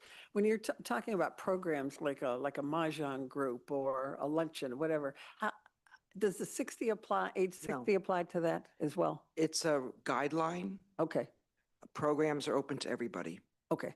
All right, So good. no, there's Good. no restriction. All right, that's very helpful because the community club board was talking about that, and I wasn't sure how to answer because they certainly look forward to Yeah. partnering with you in some instances to deliver programs Looking forward here. to, no, it's just a Good. guideline. Good, thank you.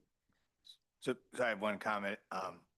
Wendy, not to try to put you out of business, but remember, folks, just because we approve this, or at least I think we're going to approve this, don't stop checking on your neighbors. Wendy can't do it all. And if we didn't need her, it'd be even better. But don't stop checking on your neighbors. And Wise words. definitely. And thank you, Wendy, for being here. I wanted to thank Joy and Jan, who are co-chairing the effort. Steve, you for the leadership on this, the residents who filled out the survey, and the group that then came together to think about what our options were to land us here, and then Jean and Robin, who I know compiled all the survey results. I know a lot of work went into this, and so I think this is exciting for us to move forward on. Thank you. So the document you have is a resolution that you've read before. There's also an operating agreement. We're not asking for your approval of that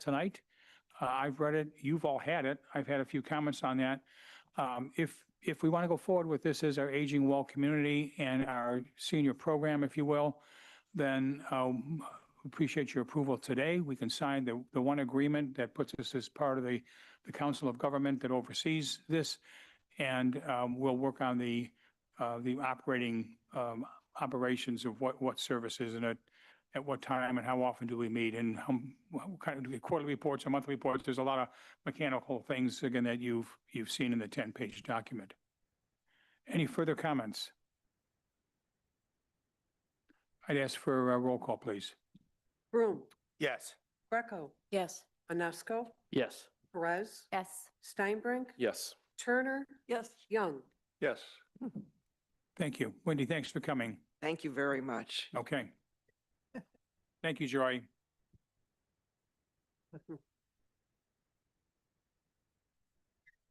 Okay, the next item is going to move to,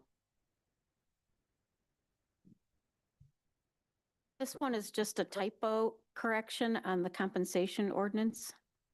I had two rates that were wrong. Sorry, Dave, I'm taking your dollar back. And the auxiliary police officer, somehow I was off by $1 and I ended up lowering their pay rate instead of increasing it by 3%. so that's ordinance number 2026-1,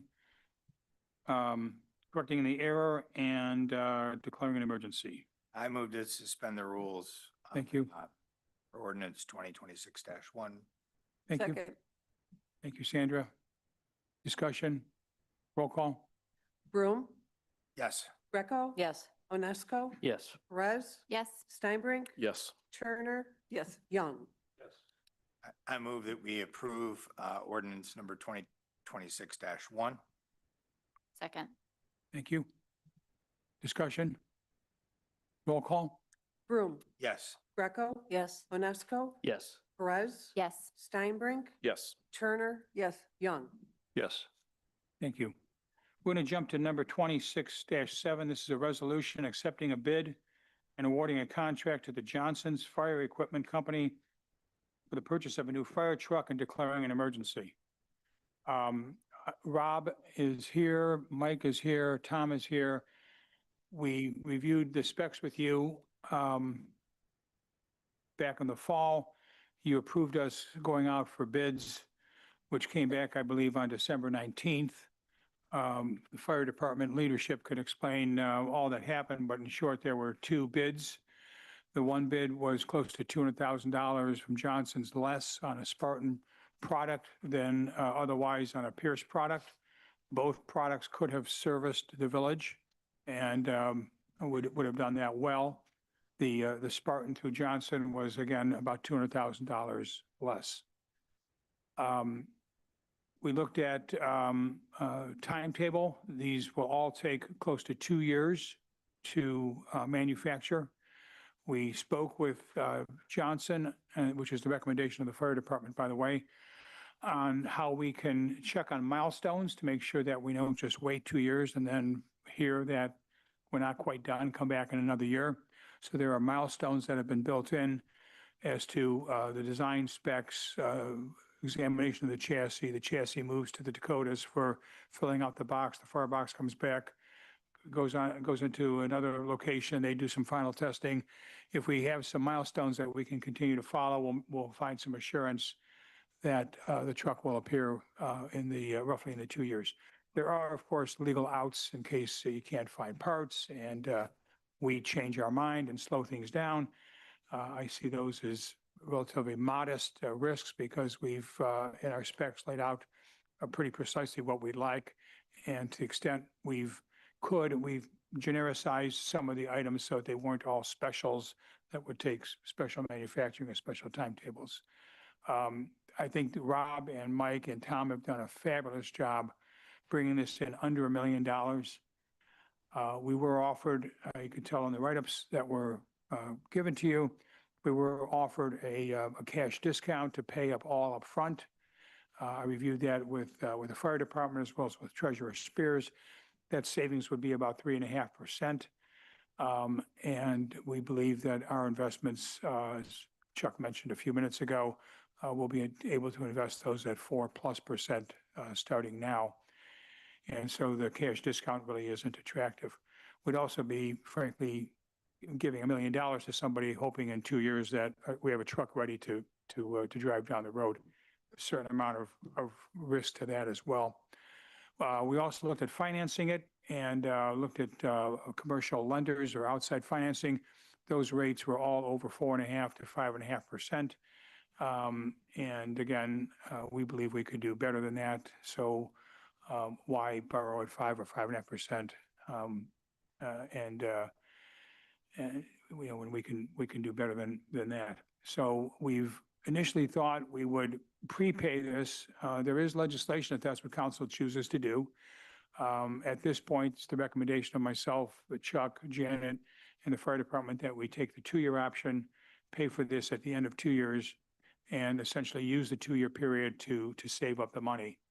Under the memo that you have, we would use the $250,000 of last year's surplus, dedicate that into the safety account as essentially an internal down payment. And then we would roughly on, I think it was $35,000 a month, put that away over the next 23 months and accumulate the $975,000 by the end of December 2027. Essentially, that would keep all the money with the village, essentially. We're putting it into a fund that has a dedicated purpose, but it would leave us in control of the fund and in control of the money, as well as, I think, demonstrate some financial discipline that we're not going to go out in 2 years and borrow $1 million if we could otherwise find a way to put that together.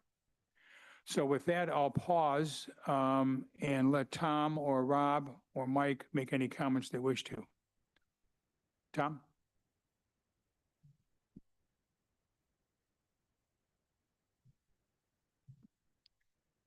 Yes, the truck that we propose to buy is a Spartan with a Spartan firebox on it. They've recently gotten into the market where they actually build a firebox. The 2 other units that we presently own, the Spartan Darley and the Spartan Alexis, have proven to be very good vehicles for us. We think and hope, unless there's a catastrophic failure at some point, that buying this rig puts us 10 years down the road at least. So we're looking to the future.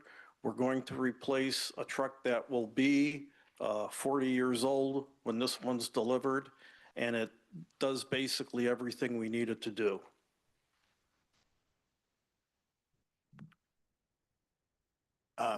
Tom and Mayor, I think there's one other thing that is important here is that by accepting this bid now, we're locking in the cost because the costs for these things have gone up dramatically. I mean, I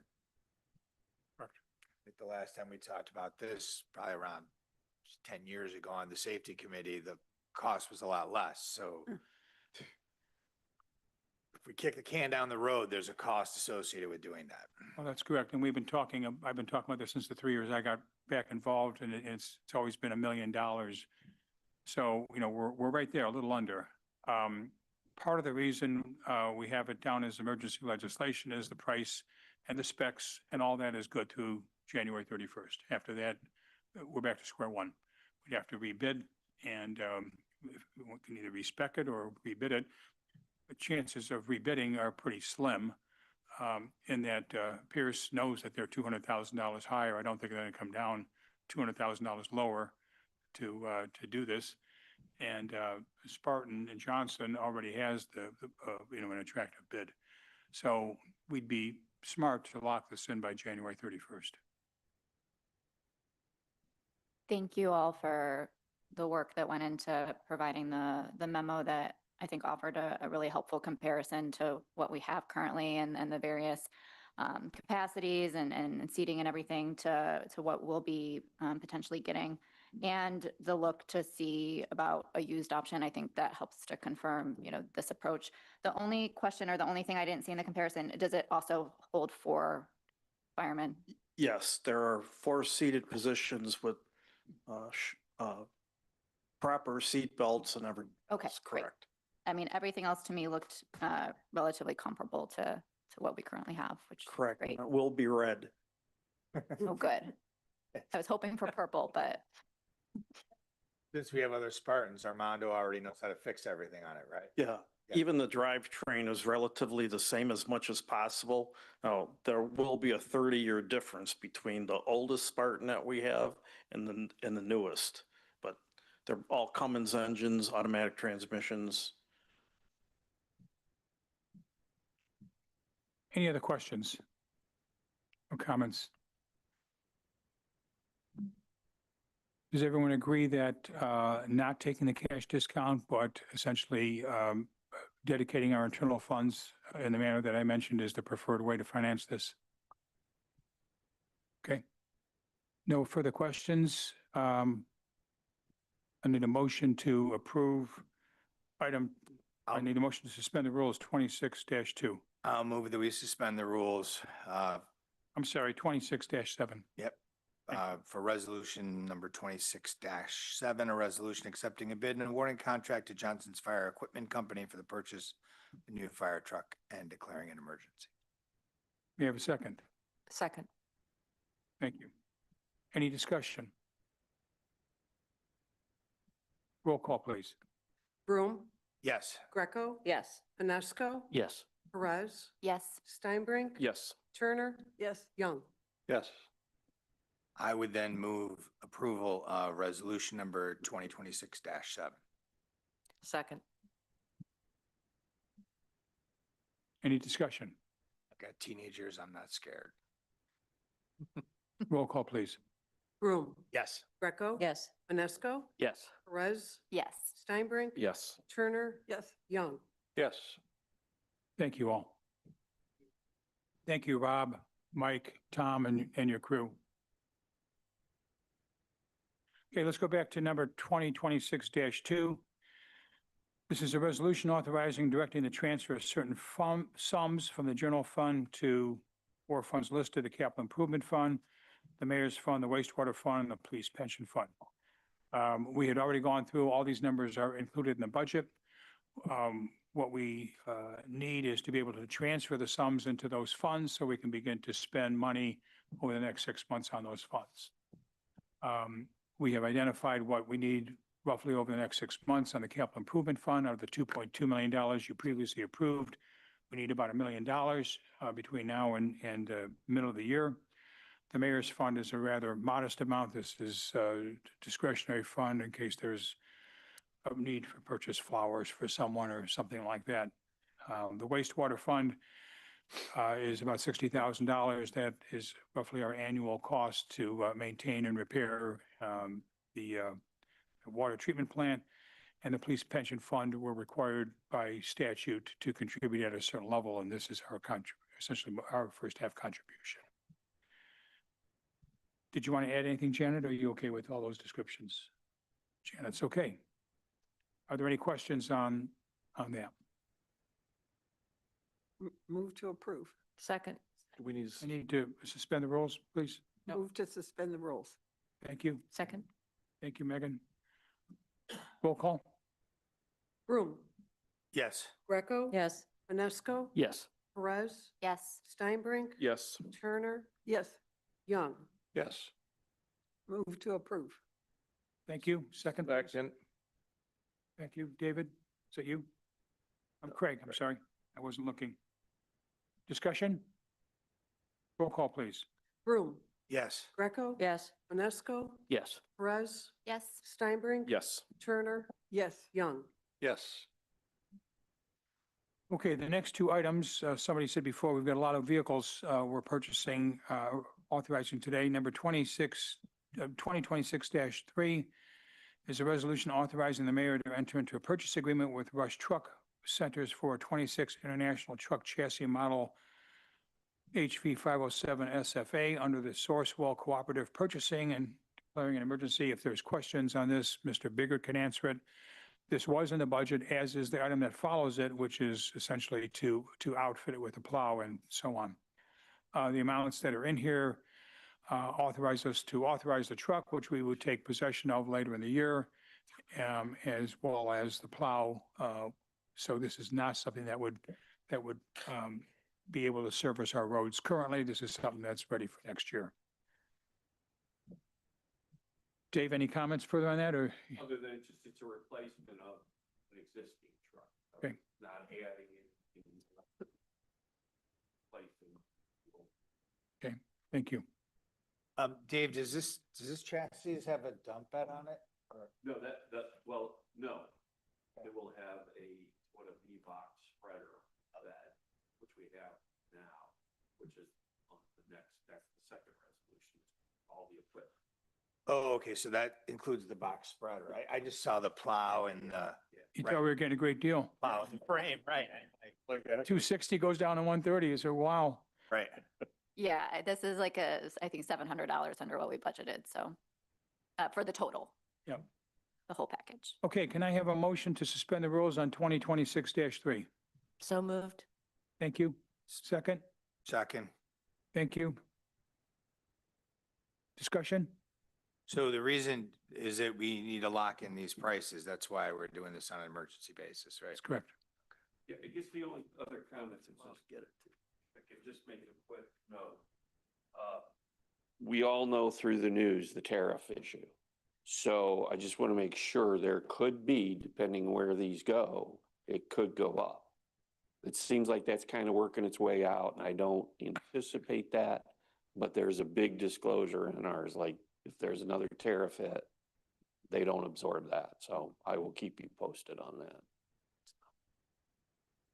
Okay, roll call. Broom, Yes. Greco. Yes. UNESCO, Yes. Perez. Yes. Steinbrink, Yes. Turner. Yes, Young. Yes. We have motion to approve resolution 2026-3. So moved. Second. Thank you, Karen. Thank you, Sandra. Discussion? Just so that everyone's clear in the audience, so we're approving the purchase of a chassis, which includes the motor and the drivetrain. For an international truck. It's got a Cummins diesel engine, Allison transmission, it's a big truck, big plow truck. And then the next resolution is for all the equipment to outfit it. So, Correct. so everyone's clear what we're doing here. Two different vendors, that's why we had two different different- prices. Right.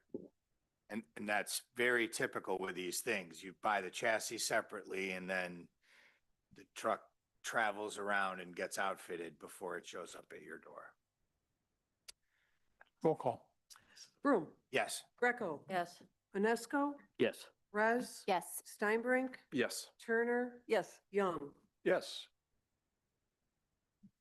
Thank you. Next item is resolution 2026-4. This is a resolution authorizing the mayor to enter into a purchase agreement with Judco Truck Equipment for heavy-duty front plow hitch and snow plow under the Sourcewell Cooperative Purchasing Program and declaring an emergency. Move to suspend. Thank you. Second. Thank you, Karen. Any discussion on the suspension? No. Roll call. Broom, Yes. Greco. Yes. UNESCO, Yes. Perez. Yes. Steinbrink. Yes. Turner. Yes, Young. Yes. Can I have a motion to approve resolution 2026-4? So moved. Second. Thank you. Discussion? Scott? And just again, to explain, this is for all of the equipment that goes on the truck. So the hopper spreader, the plow, the salt spreader, right? The lights, all the equipment to operate that, hydraulics and all that. So that's why it's a lot of money. It's a lot of stuff. Any other questions or discussion? Roll call, please. Broom, Yes. Greco. Yes. UNESCO, Yes. Perez. Yes. Steinbrink. Yes. Turner. Yes, Young. Yes. Thank you. We appreciate your support on that. Next item is resolution 2026-5. Both of these are for the police department. This one and the next one, I'm going to ask the chief to talk about the car rotation program and how we have done that over the years, just to give you some background. And then we'll talk about the resolution. We're looking to buy 2 police cars this year. Normally, we buy 1. Every 4th or 5th year, we have to buy 2 based on the mileage and the rotation. So, Chief, do you want to comment on that? Sure. This car, what we would do with the SRO car, your car, and then this vehicle? Yes, so, really we're in dire need of 2 new cars. Both have over 100,000 miles on the car. One we use as a an SRO car. So, school car, basically. And then, the other one's a regular patrol vehicle, one of the interceptor, they're both interceptors, but, two are ready to go, excess miles, wear and tear, putting some money into these cars as well. So we're gonna go ahead and do is, we're gonna swap out car 4 with regular patrol car, probably about 4 months for it to arrive. They give you a range of about 2 to 6 months. So, that'll be that. And then with the SRO car, which is car number 6, is parked alongside by the tennis courts. It's really a basic car. That was actually an old police car. And so that's ready to go. And then what we're gonna do is we're gonna trade, I'm gonna hand my car, that's 2017, by the way, the SRO car. So we're gonna go ahead and do is we're gonna turn over my car that I'm currently driving, which is the 2020, and turn that into the SRO car. Cause that'll go for a while. Cause it's about 80,000, 81,000 on the car that I'm driving here now. And, it'll be not quite, it won't be an Explorer, it'll be a Blazer, but that's all we need. And then, so I can still hop in that car. It won't be fully equipped like another police car, but we have equipment around the station that will go and add to it as we see fit. So, we're going to go and, so basically 2 new cars ready to go, 2 old cars ready to go. We're gonna replace those with 2. So Chief, just to be clear, in comparing resolution 2026-5, 2026-6, 5 for the Chevy Blazer, that's less. That's less. Because it's not going to be a fully not the equipped. police intercept- That is correct. full-time. That's correct. We're trying to save money here. That's correct. Not paying 2 police. We could have purchased, 2, of the Explorers. We could have done that, but, I didn't think it was necessary. Right. Also during the budget committee, someone, I think it might have been Karen or Megan, asked for a listing of vehicles by year. Maybe it was Sandra. Anyways, I have that and we'll send that to you electronically. It just takes the 6 police vehicles we have and identifies their start date and the current mileage and when we expect them to retire and so on. Because again, usually it's 1 car a year. In this case, it's 2 cars this year. So there's a schedule that'll support that as well. Okay, let's see whether we can get a motion to suspend on resolution 2026-5. This is a resolution authorizing the mayor to enter into a purchase agreement with Lee Kinstall Chevy Buick GMC for a 2026 Chevy Blazer under the state co-op purchasing program for use by the police department declaring an emergency. So Chief, moved. the emergency is for what reason?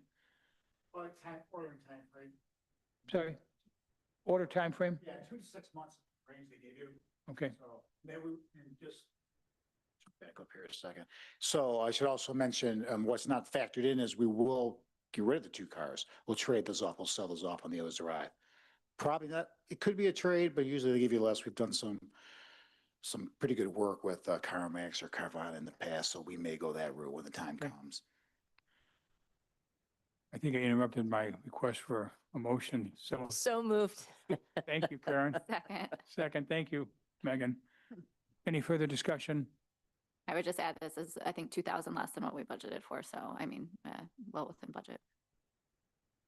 Right. And again, this car, it's essentially a lighter duty car because it doesn't need to be a heavier duty car. So we're saving money, as we'll see over the full police interceptor model. Yeah, especially if we're outfitting it with equipment that you guys already have at the stations.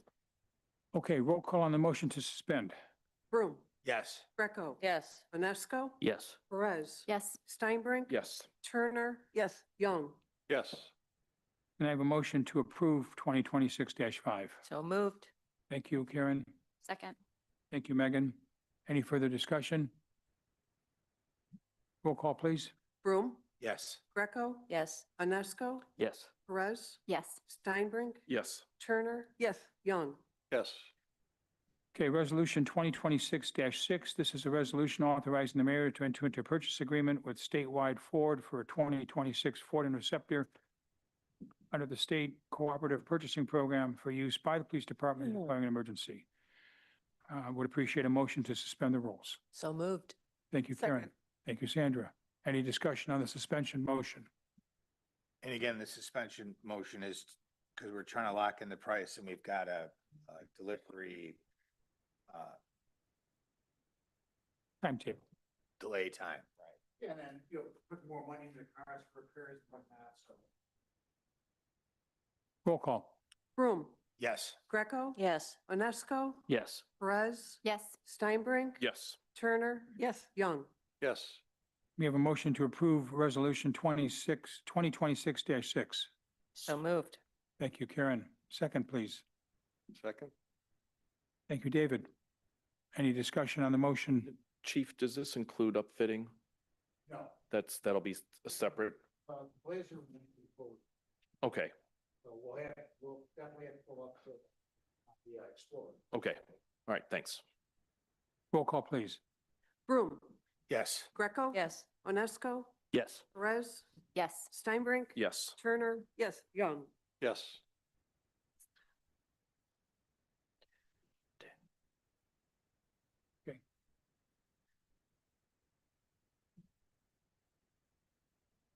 So the next, we're all done with that one, right? So the next one is the ordinance 2026-8. President. Oh, this is the prepayment. So we had, didn't want to assume that council would not want to take advantage of the cash discount. We've shown you that it would be least advantageous to do so. So I think we just don't want to act on 2026-8. Yeah. It would be appropriate to have a motion to remove it from the agenda. I Okay. would move that we remove ordinance number 2026-8. An ordinance to amend the annual appropriation ordinance number 2025-51 to increase certain appropriations, other expenditures of the Village of Gates Mills, Ohio for the fiscal year ending December 31, 2026, which was to provide for full upfront payment for the fire truck that we previously approved. Second. Thank you. Any discussion on that? Roll call, please. Broom, Yes. Greco. Yes. Onesco. Yes. Perez, Yes. Steinbrink. Yes. Turner, yes, Young. Yes. Thank you, Todd, and thank you, Janet, for keeping us on the right path here. Resolution 26-9, this is a resolution authorizing the mayor to enter into purchase agreement with Revise LLC for website design, implementation, and support services. This is $8,800. We had, over the last number of months, the office has looked at number of different vendors, had finalized it with 3, had compared the vendors' offerings for the website redesign work, and have recommended Revise LLC. Fortunately, we also were able to have John Onesco join the office a few days ago and met with that team, and I believe supports the selection of Revise to help us with the website work. John, did you care to add any comments? Yeah, they're going to put me out of business here because they made a great choice in what they were doing. So one of the things, and I'm guilty of this too. Like I look at something and I go, oh my gosh, that's so old. And what I should say is dated. It's a different, it's from a different era. When you're looking at the website that we have now, one of the litmus tests that you can use is, does it work on every device? Does it have a hamburger menu? The hamburgers, those little 3 lines in the upper left-hand corner. Basically, does it have all the technology that everybody is assuming should be in a website when they go to it, which our current one does not. The new one does. The new one is shockingly consistent. It's professional. When I went to it, my litmus test for every single one of the sites that I went to is, it was a bit conceited, but can I find council members within about 5 to 10 seconds? And the answer was yes. So their decision was fantastic. The ones that they were up against, the other ones, one was too big for us, for definitely a larger city. And then the other one was just for corporations. And so great. They had a great set of examples, a lot around us, Willoughby Hills, and fantastic choice. So I give it my thumbs up. Another reason we want to do this is because of the ADA. Yeah, they do have some requirements coming up that would require basically a redesign of something, and there's really no way to do it. Now is the time. Truthfully, a couple of years ago, 3 years ago was the time, but we're doing it now. Thanks for your input, John. My pleasure. John is an expert at this. Well, they are now. I'm telling you, I didn't have to do much of anything. It's the guy the experts call for help, right? So, Okay, so with that, may I have a motion to suspend the rules on 2026-9? so moved. Thank you, Second. Scott. Thank you, Megan. Any discussion on the suspension motion? Roll call. Broom, Yes. Greco. Yes. Monesco, Yes. Perez, Yes. Steinbrink, Yes. Turner. Yes. Young. Yes. Can I have a motion to approve item 2026-9? Moved. Second. Thank you, Scott. Thank you, Karen. Any discussion? Roll call, please. Beth? Broom, Yes. Greco, Yes. Monesco, Yes. Perez, Yes. Steinbrink, Yes. Turner. Yes. Young. Yes. Okay, item resolution 26-10. I'm going to ask Todd to explain this. We had discussed this months ago, including with our prosecutor. This is a resolution authorizing the mayor to enter into agreement with the Cuyahoga County for payment of legal counsel fees for indigent criminal defendants and declaring an emergency. Yes, those criminal defendants in the Lyndhurst Municipal Court who are being charged by the village, if they're determined to be indigent under the regulations established by the state, we do have to pay for their defense. And I'm told by the prosecutor, this is a very, very small amount, if any, every year. And so we didn't know the amount, but it will, from what I'm told, will be a very small amount, and we contract with the county to administer this for us. Is this a very small amount, less than $5,000? I would think so, Okay. yes. But I can't say for sure. And every community in Cuyahoga County received the same contract. Okay? Would appreciate a motion to suspend the rules. So moved. Thank you, Karen. Second, please. Second. Thank you, John. Any discussion on the motion to suspend the rules? Roll call, please. And why is this an emergency? Is there? Because we may have had defendants as of January 1st. I don't know that. And this contract will date back to January 1st. We just got the model contracts in late in December. And every community got it from the county in late December. And then what was done previously, Todd? How was this handled previously? I don't know that. I guess you'd have to ask the prosecutor. I didn't ask him that, but. So the county or the state or somebody was picking this cost up and now that's being pushed down to the municipalities and villages? I assume so. I don't think it's been any kind of a major issue here in Gates Mills. I know in other communities, I've had this contract before us before. Oh. In fact, we had it last year too. Don't know if you remember that. Oh, we had it here? Last year. Oh, I don't remember. Okay. Okay, thanks. So we had a motion to suspend and a second. Roll call, please. Broom, Yes. Greco. Yes. Monesco, Yes. Perez, Yes. Steinbrink, Yes. Turner. Yes. Young. Yes. You have a motion to approve resolution 2026-10. So moved. Thank you, Karen. Have a second, please. Second. Thank you. David? Any further discussion or questions? Scott? Just to be, so we did do this last year. I know they give the admonition, I mean, in every municipal court, that if you're charged with jailable offense, you have a right to counsel. So someone's paying for it. Right.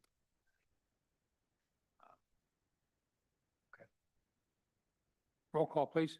Broom, Yes. Greco, Yes. Monesco, Yes. Perez, Yes. Steinbrink, Yes. Turner. Yes. Young. Yes. Next item is item number 30 on our agenda, resolution ordinance 2026-11. This is on first reading. This is an ordinance amending Title 5 Administration of Part 1, the Administration Code, of the codified ordinance of the village to adopt a new chapter 167 elected officials code of conduct.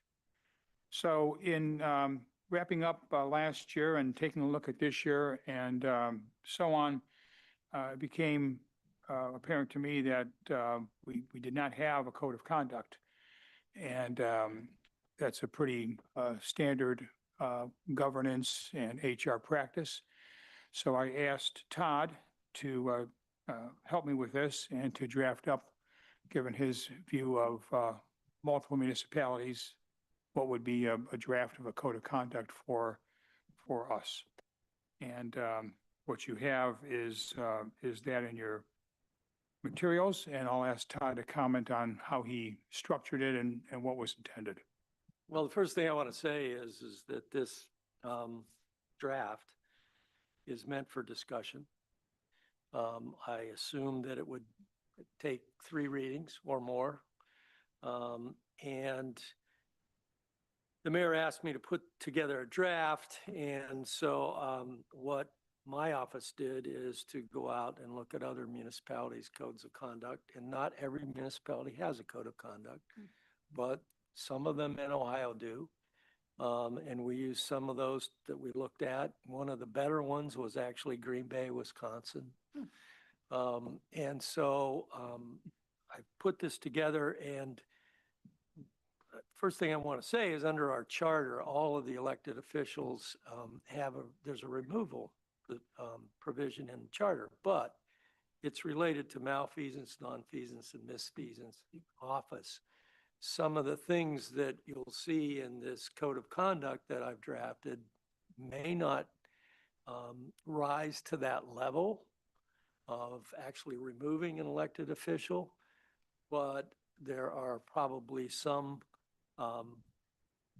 conduct perhaps by council members that maybe need to be perhaps sanctioned.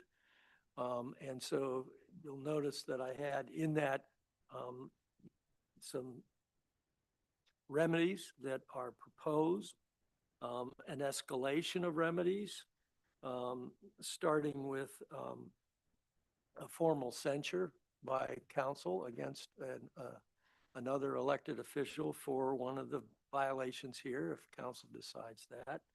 It's fairly common. I've seen in other communities, some of which I've represented, a resolution of censure against a member for certain types of conduct. The second one is really essentially a suspension from voting privileges for a period of time. I just picked 3 months. It could be 1 month, 2 months, 3 months, whatever. And then the next escalator is the potential to invoke the provisions in the charter for misfeasance, nonfeasance, malfeasance in office, et cetera. And there's a whole provision in there about having a hearing and moving forward with that and give due process to that person. It's extremely difficult under the law to remove an elected official elected by the electorate, and for fellow council members to remove a member is not easy. So that's why I sort of left the last remedy open to the charter provision, having a hearing, giving due process, et cetera. Again, this was for discussion over hopefully 3 readings. And if you have any questions, please ask. How many communities around here have a code of conduct? I don't know of any in Cuyahoga County. So that, that's one of the things that I find about this that's a little odd, is that nobody else has a code of conduct. I think we're all bound by the code of ethics, certainly, in Ohio.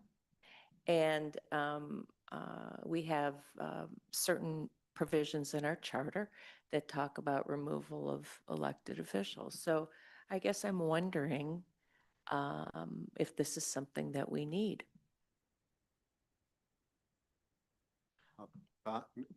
I'd like to weigh in here because I'm an affected party. What does that mean? Well, elected officials. Elected officials. Oh, good. This document says this council can set the standard for my removal or the mayor's removal or the clerk's approval or a member of council. I don't see how, when we have a charter setting this up, how council has the authority to tell the other elected officials their removal. And clearly here, one of the provisions in the penalty section is 4 members of council can start the process of removal. The charter says 5 have to do it, not 4. So what council is doing, I think, is taking an authority they're not entitled to by the charter and coming up with a standard that is more restrictive. I also have some issue about the way that conduct is described here, because I think that in the past, we have had voters who have said, I'd like to put somebody on that council to shake things up a bit. And when you put together this kind of a code of conduct that has facial expressions and things like that, it's really an infringement upon the right of the voter to put somebody on this council. But I'm talking about my protection too. I don't want council to fire me. I just got this job. Go ahead. I just wanted to say that I probably put more in here than I thought you might want. But again, it was meant for discussion. It does not violate the charter, by the way, because the way I drafted it, it's simply to then go to the removal provision as the last step here in the escalation of remedies. And so then you follow the charter once you get to that point. So it would be 5. So it does not violate the charter as I drafted it. But certainly I'm not taking any position as to whether you should adopt this or what provisions you should adopt or make any revisions or amendments to it. I don't want to make it seem like pick on Todd Day, but pick on Todd's draft. Go ahead, that's what I get paid for. So the one thing, I mean, in addition to other things, I think I think these are all valid comments. The one thing that I just know structurally in thinking about this was who's able to initiate. So, we can have a resolution. Someone would have to introduce a resolution to do that. Yes. And the way that we're formatted here, the mayor is president of the council, is acting as president of the council.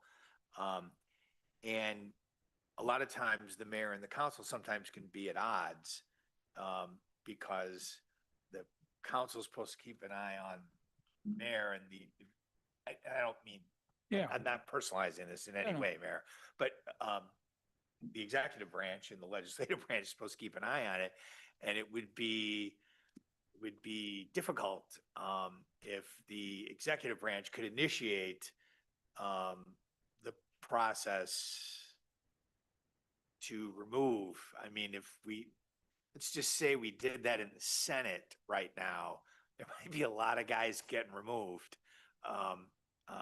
And so, I mean, I suppose if the other members thought it was an issue, that it was interfering with the function of the other members, but I don't know about just thinking down the road, having the mayor's office be able to initiate. But the mayor cannot vote. Right. No, that's true. The mayor has the authority to introduce legislation, meaning ordinances and resolutions, but cannot vote. The mayor can vote to break ties. Is that correct? I believe so in Gates. I appreciate. Go ahead. Yeah, I mean, I appreciate the sentiment of the document, and I think we all want to make sure this is a respectful forum, where we're guiding our interactions in a collaborative manner. I had some similar concerns to what Karen and Chuck raised in terms of I guess, how some infractions would be measured, like an eye roll or a scowl. We've already broken one of the first things here by calling some of ourselves by our first names instead of Councilmember Broom. So I wonder, and again, I appreciate this is a draft. So I wondered about that, kind of measuring some of the actions here. I also wondered in your, I guess, research, and Sandra, this might be what you're going to say, kind of whether the communities that you looked at had it in the charter, or if it was maybe something that would be a part of new member orientation. You know, the council kind of creates the standards that we're going to guide our by, or if there's other options versus putting it in the charter. Well, this would not be in the charter. That would take the vote of the electorate to put it in the charter. Yes. It would be in the. I meant ordinance. I Codified apologize. ordinance. Yeah, yeah. Council has the authority to adopt rules and regulations, whether it would be separate outside of the charter or outside of the codified ordinances. It just memorializes it much better if it's in the codified ordinance. And you can always change it whenever you amend it, revise it, or repeal it. As I was reading this, I thought the first paragraph, the purpose,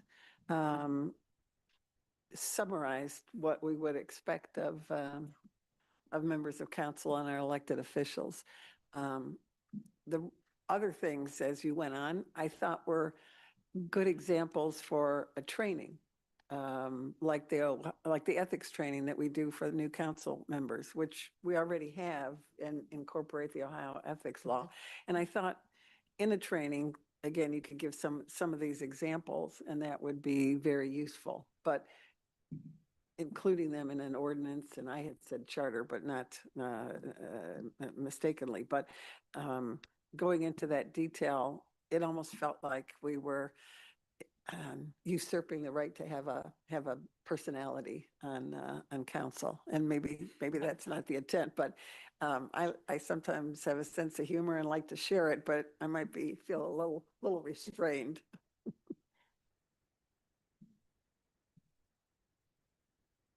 Sometimes when these kinds of things are put into writing, it kind of backfires, and it restricts people from being who they are.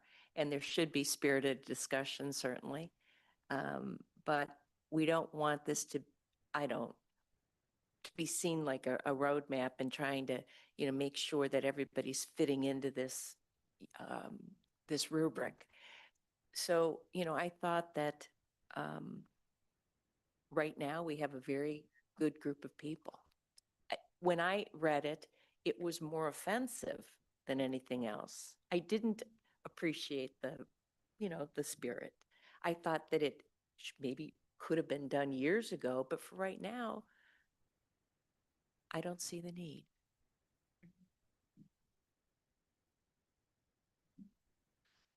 Any other comment? Yeah,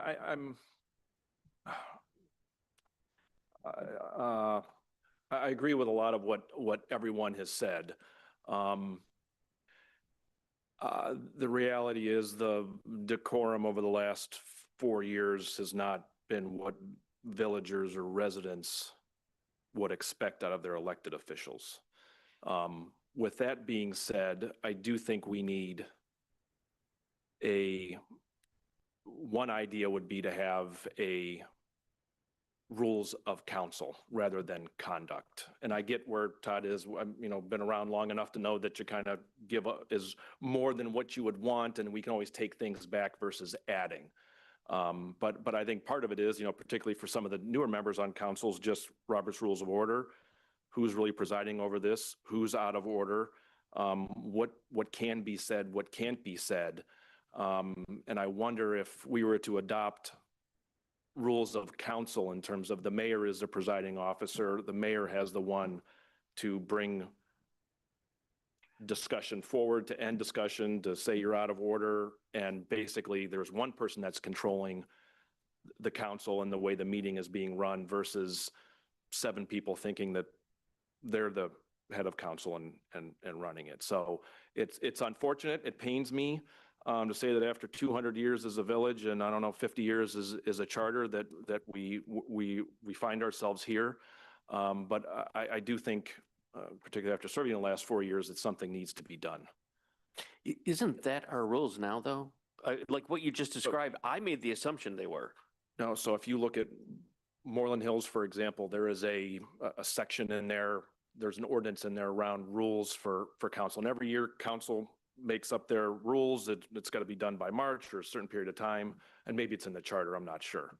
But there, it is very, I think almost every council, this one does not, has rules of council in the codified. Well, then maybe that's what we It's do. not, certainly not as extensive, it's not a Yeah. code of conduct. No, I think that's a great Yeah, I would suggestion. agree with that. Yeah. I thought we inherited something from above. Like what you just described is what I thought we were bound to. well, Yeah. I think if you've served on certainly nonprofit boards are different than serving on for-profit boards. But I think there really isn't a roadmap for in writing how council should act, what's out of order, what things that aren't part of the discussion, you're out of order and let's move on. And there's a rule for it here. And this is how we're going to handle it. Okay. That's just my thought.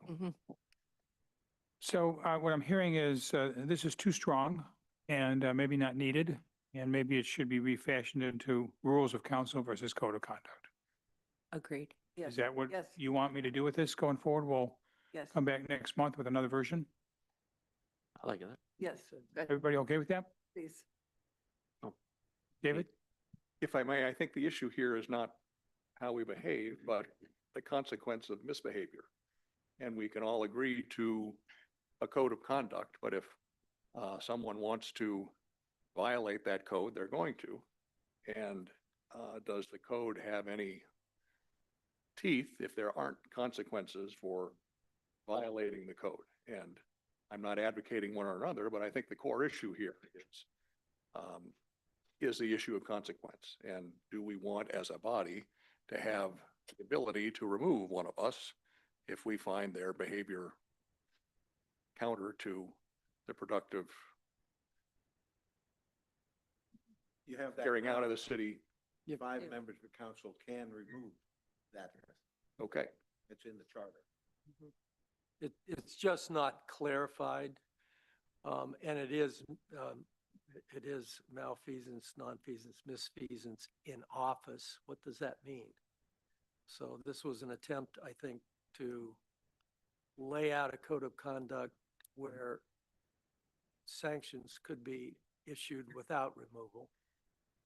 And if things got bad enough under the charter, that there could be a removal. Yeah, I have to ask the question just because I'm a computer guy. What's malfeasance, misfeasance? Bad conduct is malfeasance. Misfeasance is a violation of law, misfeasance. And nonfeasance is not doing your duty, as one of which is not voting, abstaining from a vote when you have no conflict of interest or anything else. That could be nonfeasance. So feasance is what we should be aiming for. Yeah. And I would add that in rules of council, we often find actual rules with respect to abstentions, for example. And if you abstain or refuse to vote when asked a second time, then you are counted in the majority. So there's a consequence of not voting or refusing to vote on something and not having a good reason for abstaining. Things such as that. These are all good comments, and I think historically, there's been acrimony on the Village of Gates Mills Council before. I mean, the Herculean struggle to bring city water to the village. Believe me, I mean, there were fistfights. The wastewater treatment plant, there was it was a lot of acrimony. One thing I think we should be careful as we do this, because we shouldn't allow any acrimony that's passed to cloud our judgment as to what we need to do or not need to do, other than act in a civilized fashion. I mean, I don't think we want to overdo it. I'm thinking about it. Okay. Any other comment? We'll come back to you at some future time. Good. Okay, thank you. Good comments. The last item, well, not the last item. Withdrawn? No. Just leave it on next month? Oh, yeah. I'll make some revisions Okay. and see what people think. Sorry. Item 31, Resolution 2026-12. This is a resolution confirming the mayor's formation of an ad hoc committee to be known as the Land Conservation Levy Committee and the appointees thereto, and declaring an emergency.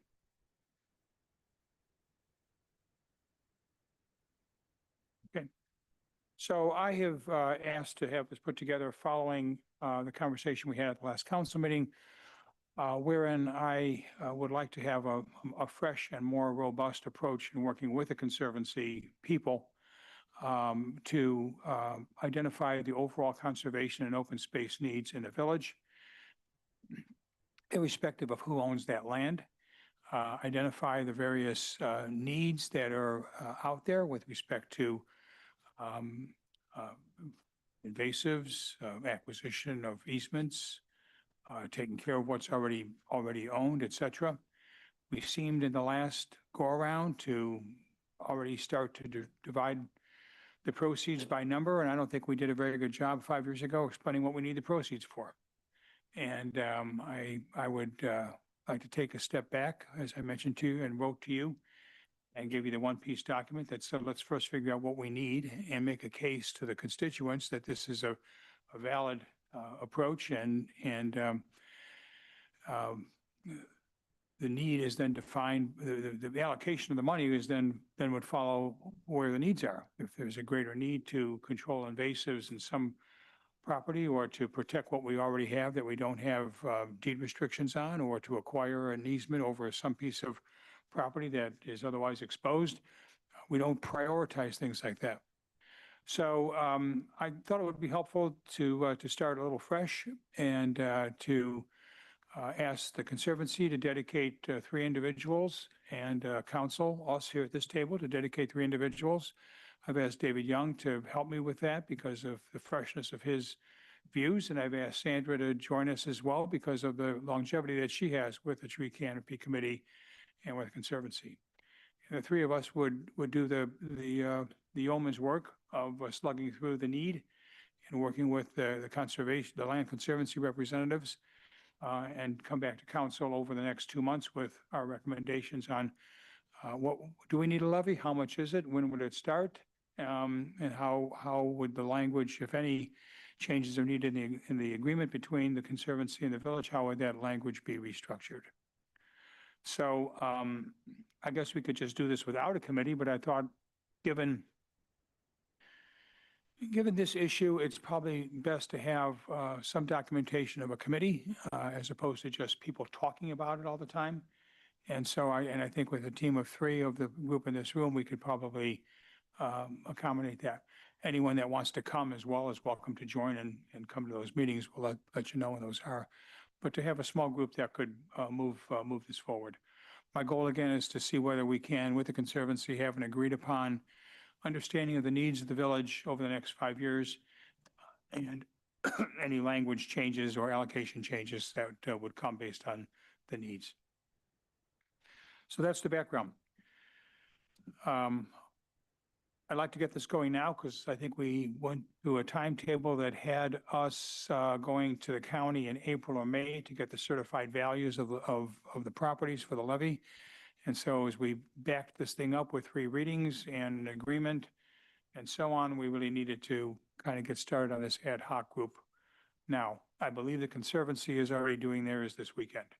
So both parties are in really good faith trying to move forward with finding a better way than what we had 4 or 5 years ago. So with that, I would ask for a motion to suspend the rules on Resolution 2026-12. And So moved. thank you, Karen. Is there a second? Second. Thank you, Megan. Any discussion on the suspension motion?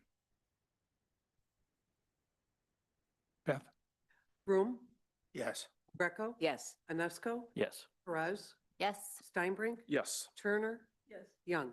Yes. Thank you. I would ask for a motion to approve Resolution 2026-12. So moved. Thank you, Karen. Second. Second. Thank you. Any discussion? I'm curious, I just want to put this, I just want to make sure that what we're talking about here is the 50-50 split between the village right now and the Land Conservancy. In short, in Cliff Notes version, that is what it is. And we're seeing if we're going to modify that and move the needle in any way, shape, or form back and forth.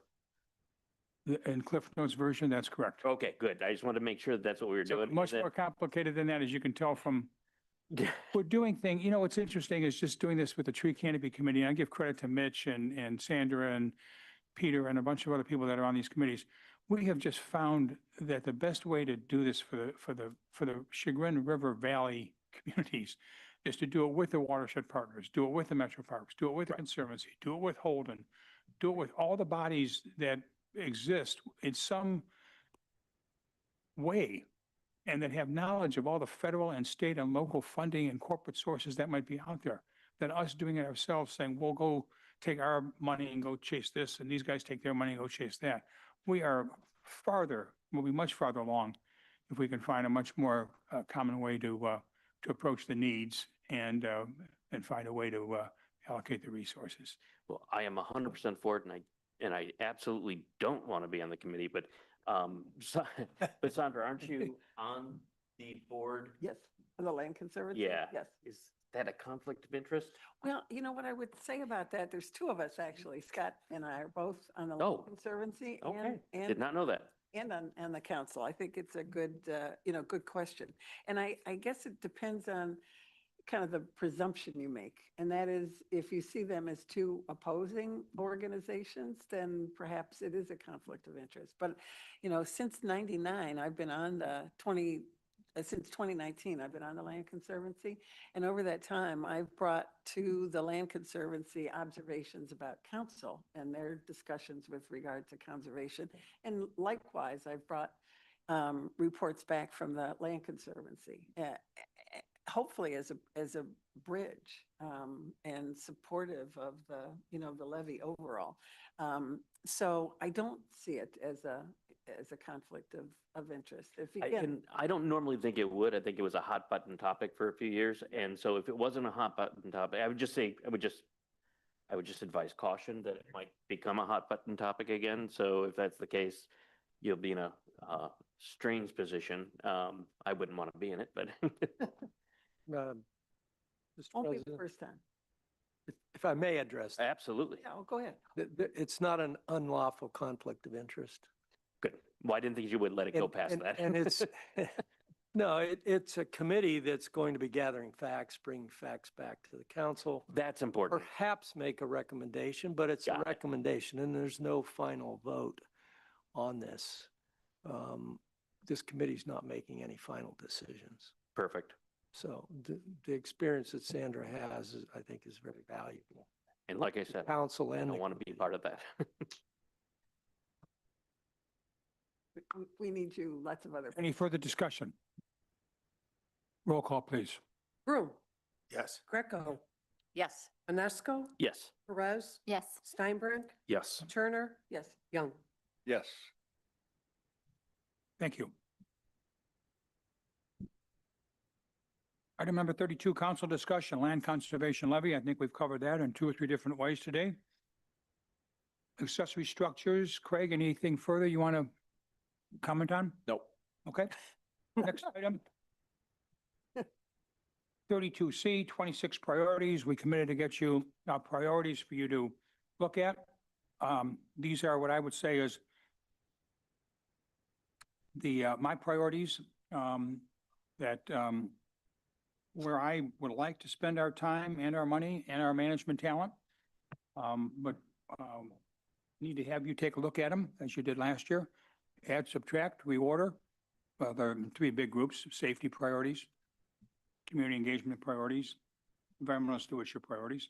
I don't think we would change those priority areas, but I've got 6 or 7 individual strategies under each of those to go with. So you would be kind enough to send those out. I have draft on the top, so no one can misunderstand this is what we're doing, okay? We couldn't find it any bigger. The only choice would have been to go to a law firm and have them stamp the whole thing with the big draft over every word that you can't then read the words.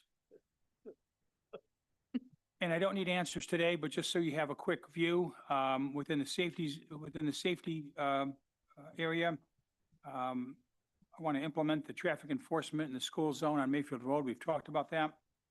We need to complete the specs, evaluate the funding, and order the fire engine for the 2027 delivery. We've talked about that. Expand the fire station duty weekend presence starting in May. We've talked about that through the budget process. Tom's agreeable to that. Complete the sidewalk from the elementary school to the parking lot. Renovate the police locker room and evaluate the squad room. Our internal rooms for our safety forces need work. And we're going to start with the locker room. Well, the lockers aren't even big enough for people to put their uniforms and their vests in. It's a bit much. And then evaluate the town hall and the future needs. There's some question as to whether everything in there is kind of in need of a fresh up or a renovation or a redo. Quickly on the environmental stewardship, because I understand we're already here 2 hours into the meeting. We want to execute year 2 of the invasive program at the 4 pilot sites. Number 2, we want to expand the invasive program by another 50 plus acres and work with the Conservancy and the Metro Parks on doing that. Establish, number 3, an ad hoc land conservation and levy committee to do the work we just talked about. 4, create a forest management plan and conduct tree thinning at the Arboretum and Feller Field. I mentioned that earlier. 5, collaborate with the Garden Club to restore the Arboretum's wildflower preserve. That's already underway from last year. We need to work on the stairs and the trails and the thinning and then the planting. 6, monitor the recycling program for continued increased use. And 7, remove the dam remnants from the Chagrin River. There was a meeting at the dam today, and proposal went out from the watershed partners. Several contractors were there to understand the work needs to be done, and we would do that work this summer. And then on the community engagement side, begin installing fiber optic solution village-wide. That's already underway. Begin the aging well activities. Thank you, council, for your support of that. Celebrate the village's 200th anniversary. We are convening a meeting starting next week. I don't know the dates. Jean and Robin were working on that for me, of the various village supporting organizations, the players, the Improvement Society, the PTO, the Friends of the Library. Each of them have activities. We want to kind of put together a comprehensive or cohesive celebration of the activities of those organizations and how those fit into a 200th anniversary. Anyone here is welcome to join that meeting. Number 5, complete the structural evaluation of the walking bridge and determine the repair scope and schedule. This has been on our agenda here for about a year. We did have communication today with the company that's doing it. The gentleman has bronchitis and he's been out for a month, and he thinks though they'll be ready to do their on-site work in February, and then continued promoting activities in the village center. So that's what I see as important this year, and my priorities and those of the staff. But again, we need your input on that. So anytime between now and next meeting would be helpful. And that's all I had. Are there any other issues that council wants to bring up before we ask the audience? Hearing none, are there any comments from the audience? Hearing none, I will ask for a motion to adjourn the meeting. Motion to adjourn. Second. Roll call, please. All in favor, say aye. No, we don't do that anymore. Aye. Thank you. Yes. And I don't have to call your clerk all the time either now that we threw that thing away.